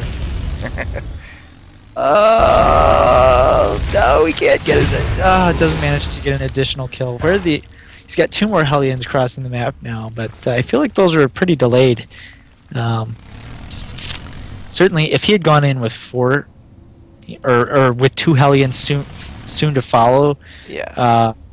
he could have done a lot of more damage, because there are a yeah. lot of weakened drones in the main. And That's true. There's a lot softened up there. anyways, Roach Warren going down at the back of the natural, and Terran being greedy, not putting up a bunker at the front, because he's got that map control with the Hellions. Still on 1 gas, so I'm gonna suspect possibly some more fast third action. Two barracks going down and stem. So he's gonna have the potential to put on some pressure here, but I would expect the fast third to come up fairly soon. Worker counts, we have just 28 SCVs versus 38 drones. Seems like pretty standard stuff here. Didn't lose too many drones to those Hellions. I think it was probably a total of about 4 or 5 drones that were lost to the Hellions. Actually, we can we look at workers lost? That's super cool. Control R. It's 4 workers lost total. Lost. Yep. 6 units overall. So yeah, gotta be pro. Learn those observer hotkeys. That's right. Still working on it. I know most of them, but to be able to remember to switch between all of them at the appropriate times. Ooh, the Hellions catching the Zerglings outside here and gonna get to fry a bunch of. He is making quite a few Hellions here, along with making stuff out of his 3 racks. So it looks like he's gonna make a pretty concerted push here. Catches the Lings off guard. Now a bunch of roaches out, and he does need to be careful. Stims in. He's gonna commit to this battle, and if he can fry to protect the Marauders, the Marauders need to be attacking roaches, not the Lings. And this battle goes pretty well for Gosu User. Could have been better for Everize if the Marauders had been attacking the roaches as they should have, and the Hellions had been attacking the Lings to protect the Marauders. So kind of unfortunate for him, but things panning out okay here. We have, what do we have? We have 3 more barracks going down. So it looks like he actually wants to stay on one base, make a lot of Mariners probably, and continue to be aggressive.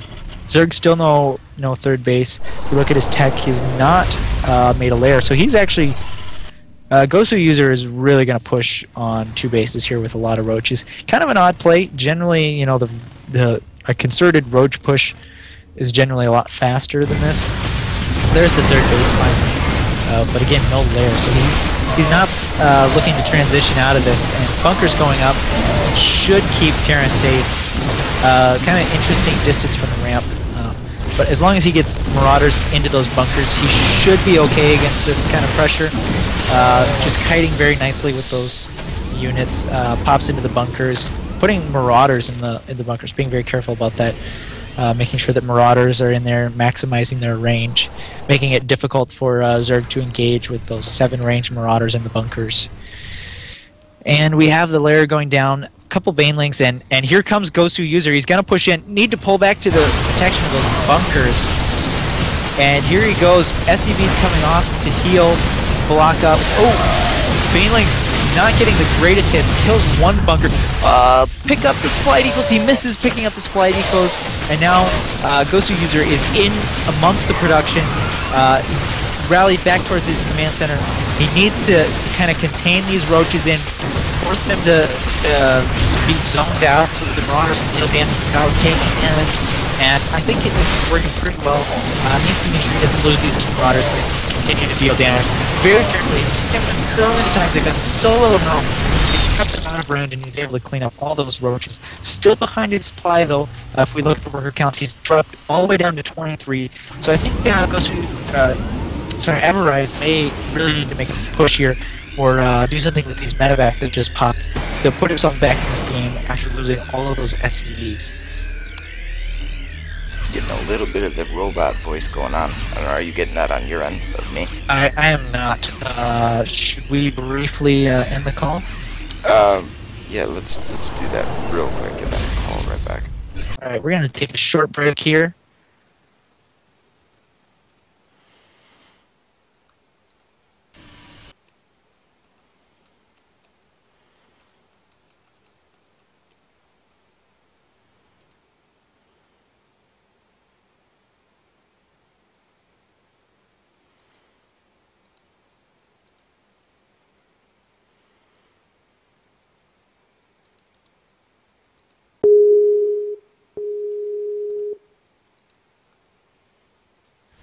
Alright.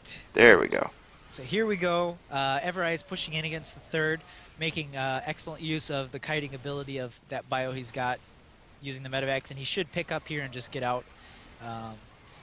He's losing too many units. He really needs to get out of there. And things are shaping up pretty well for a Zerg player. He does have delayed tech. Still doesn't have an Evo chamber, so he's going to be behind on upgrades as we have 1-1 started from the double Evos for Everize. In the meantime, it looks like Gosu user wants to really finish this up. He's making some banelings, which are defended by the roaches out here. Only 2 bunkers. He needs to get another bunker up. Everize build another bunker.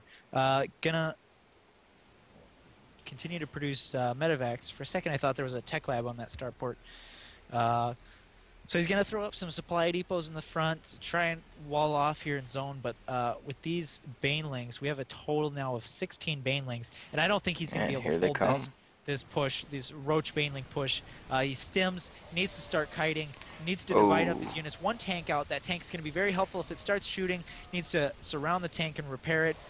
He has managed to kill all of the banelings, so he just needs to clean up these roaches without losing too many workers. Being very careful with the tank. Pulls it back to siege up. But he is going to lose this tank. He needs to start repairing it. Repair the tank. Roach is moving in very smartly to within... Oh, and the tank goes down. He moved in below the minimum range of the tank so that he could kill it without taking any damage.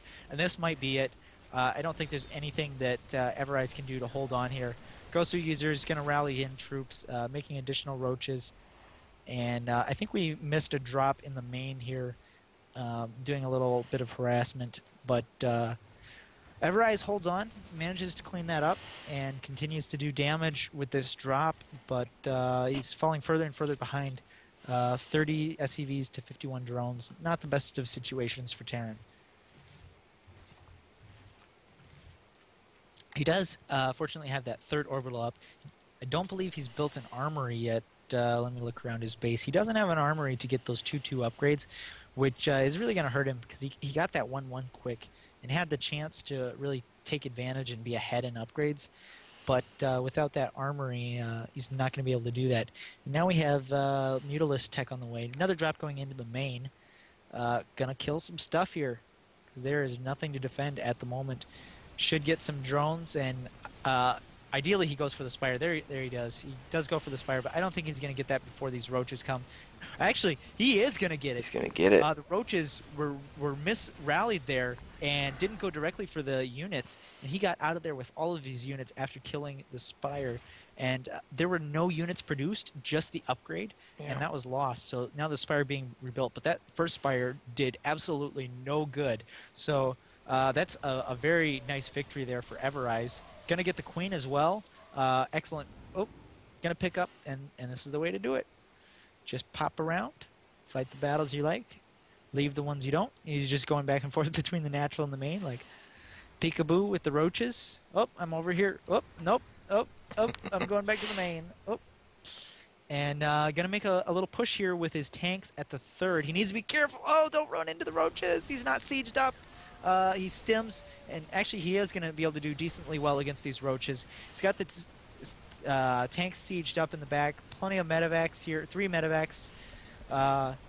And he should be able to kill this 3rd base. And things are starting to shape up for Everize. He's harassing in the main. Looks like he lost most of that army.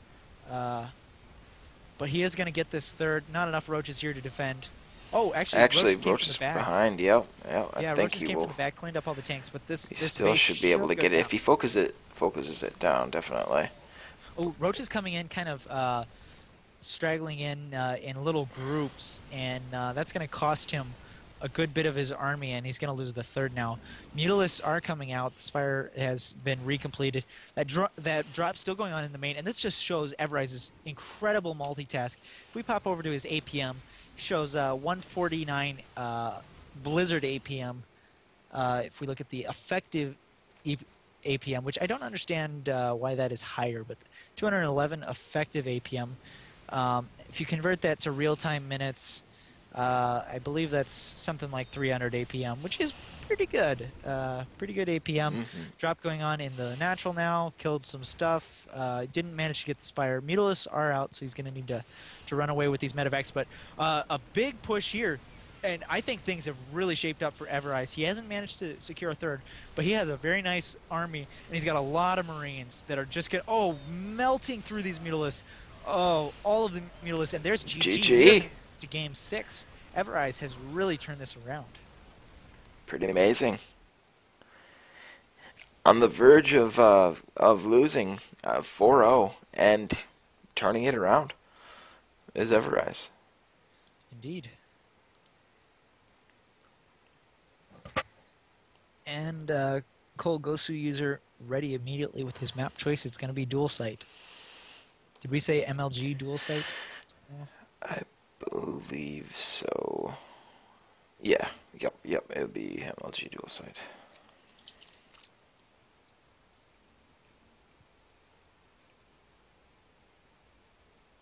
I'd like to give a quick thanks to everyone that is watching. Thank you for your support of the Midwest Esports League.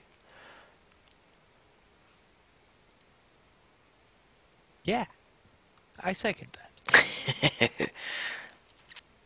And again, if you're interested in participating, if you're a Grandmaster or high-level Masters, and you live in the 12-state Midwest area, we would like to hear from you. Send us your character name code to MidwestEsportsLeague@gmail.com. We would love to hear from you.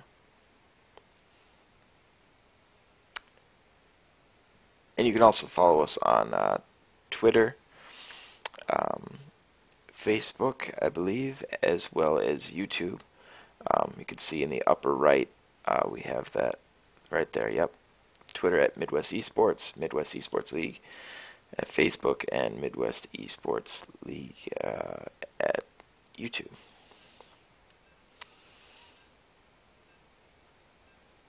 Yeah, also shout out to all our sponsors, being ourselves. Shout out to us. Yes, it is fully funded by us. Prize money comes from four of us that we put this on, and we shell out $50 twice a month between us. You know, it's not a whole lot, but you know, it's the least we can do to show our appreciation for the great games that are shown by these players.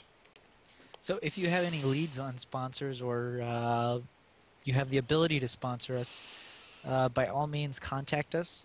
Use the information that's there. There's an email address in the bottom right cycling through which you can contact us and hook us up.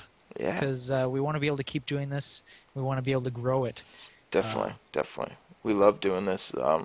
We love showing these great players from the Midwest, and yeah, we would love to continue doing this. Indeed. Dual site. I'm trying to think.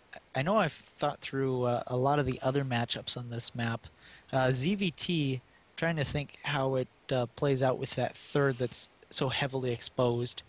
I think it's going to lend to the sort of style that Gosu user has been playing with a lot of roaches and lings, because he's going to be able to pressure a third base and deny a third base just because that area is so open and hard to defend, and with the multiple entrances to the natural. I feel like this is going to be a good map for the style that he has been playing,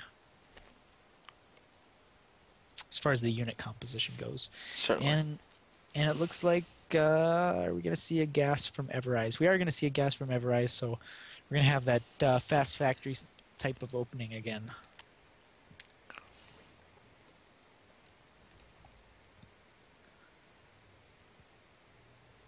And of course we have hatch first, as we've had every game this series from Gosu user. Standard stuff. I remember a time in GSL where Zerg stopped going hatch first because the 2 Raxes were so strong. Mm-hmm. I'm glad to see that it's back, that it's a standard thing, that Zergs are comfortable opening up with the hatch first. Looks like we have a little faster pool this time. Something like a 15 pool. I wasn't paying too close of attention, but maybe feeling a little less comfortable, maybe worried about a 2 Rax, although he did see the gas, so he can't be worried about a 2 Rax now. Adding on his own gas, And I expect we're going to see speed and standard stuff, and a bunker going up behind the mineral line in the natural. But Gosu user spots it out. Ooh, that SCV gets tucked in nicely where you can't be attacked. And this bunker, even if it goes up, probably isn't going to get too much done. The SCV is unharmed so far. It's going to micro back his... Oh, and there it goes. It's down. So he's not going to be able to finish that bunker. It was a good effort. He's going to lose this Marine as well. Quite close. Yeah, indeed. Quite close. Oh, and now a single Marine out against the Zerglings. Not a good situation. He's going to lose that Marine too. Kind of bleeding some units here, but worth the attempt to try and make that work. Certainly if Zerg doesn't scout out the barracks behind there quite as quickly, you can do some very nice damage against them. So we have reactored Hellions coming out. The standardist of standard openings from TVZ. And we have 2 spine crawlers. I guess the big disadvantage for Zerg that I wasn't thinking about on this map for TVZ is just how wide open that natural is and how hard it is to defend against Hellions. And I think Reactored Hellion is a very, very obvious choice on this map because of that. Because you get so much open space to dodge around, and you force these 2 spine crawlers like this. And Gosu user has pulled off of gas, so he's not mining any gas at all, just got his speed and stopped. So we're probably going to have a little more delayed layer in this game. Yeah, kind of interesting. I think he's probably just going to go for more defensive play with these spines, and then just drone up more and depend on the lings to defend. As speed is just finished. Believe it or not, Red Bull is not the only thing that gives you wings. Spawning pools give you wings too. That's right. All right, so we've got the switch back. The factory switched onto the tech lab and is making siege tanks in siege mode, and he's making mariners out of the reactored barracks and going to put down a 3rd command center. We got ourselves a regular old Marine King Prime here, taking the fast 3rd command center. Although he was taking it at like 5 or 6 minutes, I think, in a lot Something of crazy like that. Yeah. Just psycho. These spine crawlers seem like they're doing a pretty good job of keeping those Hellions out. And we do see additional gases gone up for Gosu user, starting to mine that 4th gas now. And we have a lair just getting started up here, as well as an evolution chamber, 3rd hatch at the natural, 2nd evolution chamber blocking off at the natural. So we're going to move into kind of a powering style. I expect a lot of drones off these 3 bases. And Everize is just going to push out a little bit here, sets up his siege tank, floats out his orbital, going to pop down a bunker pretty soon here, I expect. And things are going to proceed pretty standard. Hellions moving in to the natural here, got past that spine crawler. It looks like they've got a few kills, 2 kills on the one kill on the other. But they are going to get cleaned up here without doing any further damage. Peep at the workers killed reveals that he's got 3 total workers killed, does Everize. So, not great damage, but he was able to force these spines, and it looks like he's not really looking to have Hellions in his composition. Although he did surrender map control by losing those 2 Hellions. So Zerg's able to take these watchtowers and also take his 3rd base. Having killed those Hellions and having the watchtowers, he's comfortable taking this 3rd base. So I'm not sure how I feel about poking in with those 2 Hellions and giving them up. But we do have the Baneling Nest and Infestation Pit coming up. And as far as tech goes for Terran, we have double engineering base and a starport coming up, with a total of 3 barracks, STEM being researched. So Everize definitely wants to go for the longer game here with that fast 3rd command center and the double upgrades. Looking to play a little greedier here. play a little bit more for the long game. He's going to sacrifice the potential, really, to be able to push much. Although, as I say that, he is, of course, pushing out across the map. But I feel like this shouldn't work. And here we have a run by Zerg. Let's see if he can save these SCVs. He lifts the supply depot, but he's going to lose a lot of SCVs and a mule there. Oh, this hurts so bad. Oh. In the meantime, Everize killing the third base, but he has lost so many SCVs here. If you look at the worker count, he's down to 32 now, and this just hurts so bad. And that's what you get for not really walling off at the natural there. But Everize gonna push in. He's got his siege tanks up. Baneling's cleaning up all of the siege tanks and infestors, and this army gets pretty much cleaned up. And I would say things are looking very, very poor for Everize here. This turn of events with that counterattack from Zerg. His orbital is burning down. He's going to be able to retake his natural here, but he has lost his army. He killed the third, but he's lost so many SCVs. I don't think things are turning out too hot for him here. If I were to use my favorite word to describe this, it would be uncomfortable. When I'm in Terran's position here, getting out some medevacs. He's got his double upgrades, but Zerg's working on double upgrades as well, working on 2-2. So Zerg's ahead in upgrades, and here he comes pushing in, popping in with the Zerglings, going to take some shots at the orbital, and he's got his infestors, and I think he's just going to throw infested Terrans here, maybe a fungal on those Marines, and he's going to go for it. Nice, very nice fungal there. Kills a ton of Marines before the medevacs can come to save the day. Throws some infested Terrans. He needs to back off, though. Oh! Has a few more left in him to go for that tank. And this is just going to continue to seal up the deal. Reinforcements, I think, are just going to be able to overrun what Terran's got going on here. Lings pop in. Oh, he's going to get a ton of SCVs. He needs to pick those up in the medevacs. Pick up the SCVs in the medevacs. Lift them. No. Oh. That hurts so bad, losing so many SCVs here. Don't even think they're attacking. Yeah, down to 28 workers here. Finally picked up one of those SCVs and got it out of there. But the third base just finishing up now for Gosu user. Going back to his tech, he's starting his hive already at 14 minutes. He's working on 2-2 upgrades, started his Spire, so it looks like we're going to have some Broodlords. And we got a drop coming out for Everize, and I think this is going to be his only chance. The one nice thing is he still has 3 orbitals, so he's going to be able to mule up once he can secure additional bases. But Lings and Baneling's pushing in here. I don't think he can secure this natural again. He just does not have enough forces. I don't think he has... And there it is. He does not have enough... He sees it. He's just going to leave the game. Sees it in the GG. So GG, this best of 4 goes, or best of 7 goes to Gosu user.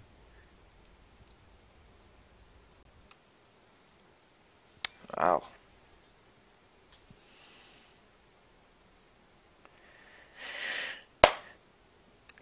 The comeback stopped just a little bit short, but still amazing play.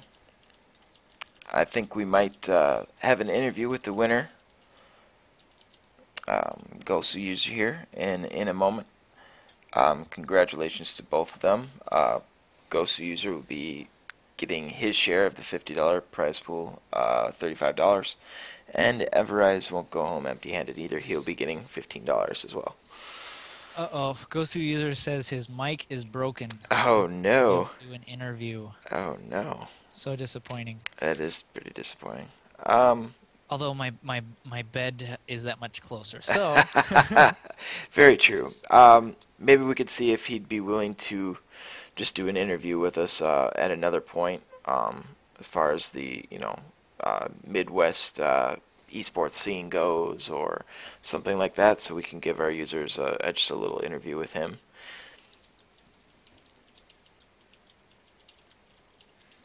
yeah, I'm gonna ask him about that. See if something. He said he could do it by typing. He says sure about doing it some other time. So Okay.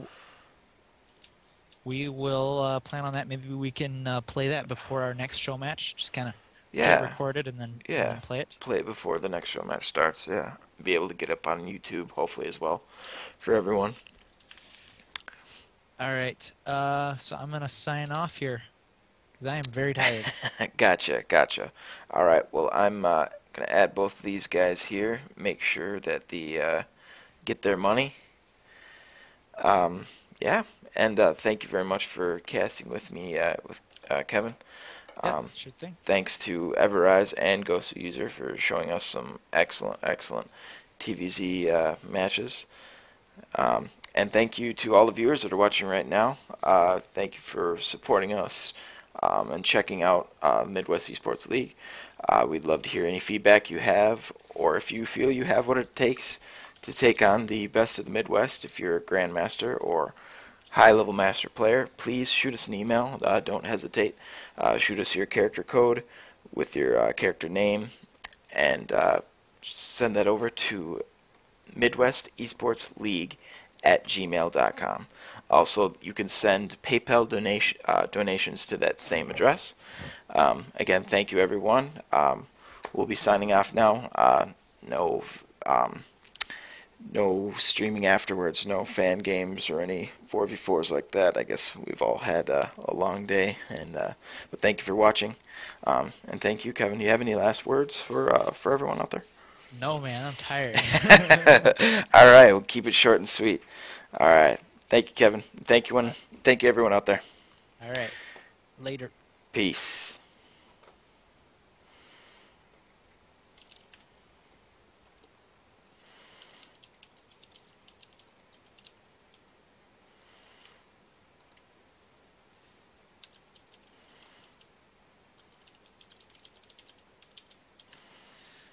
All right. Do you have the email addresses?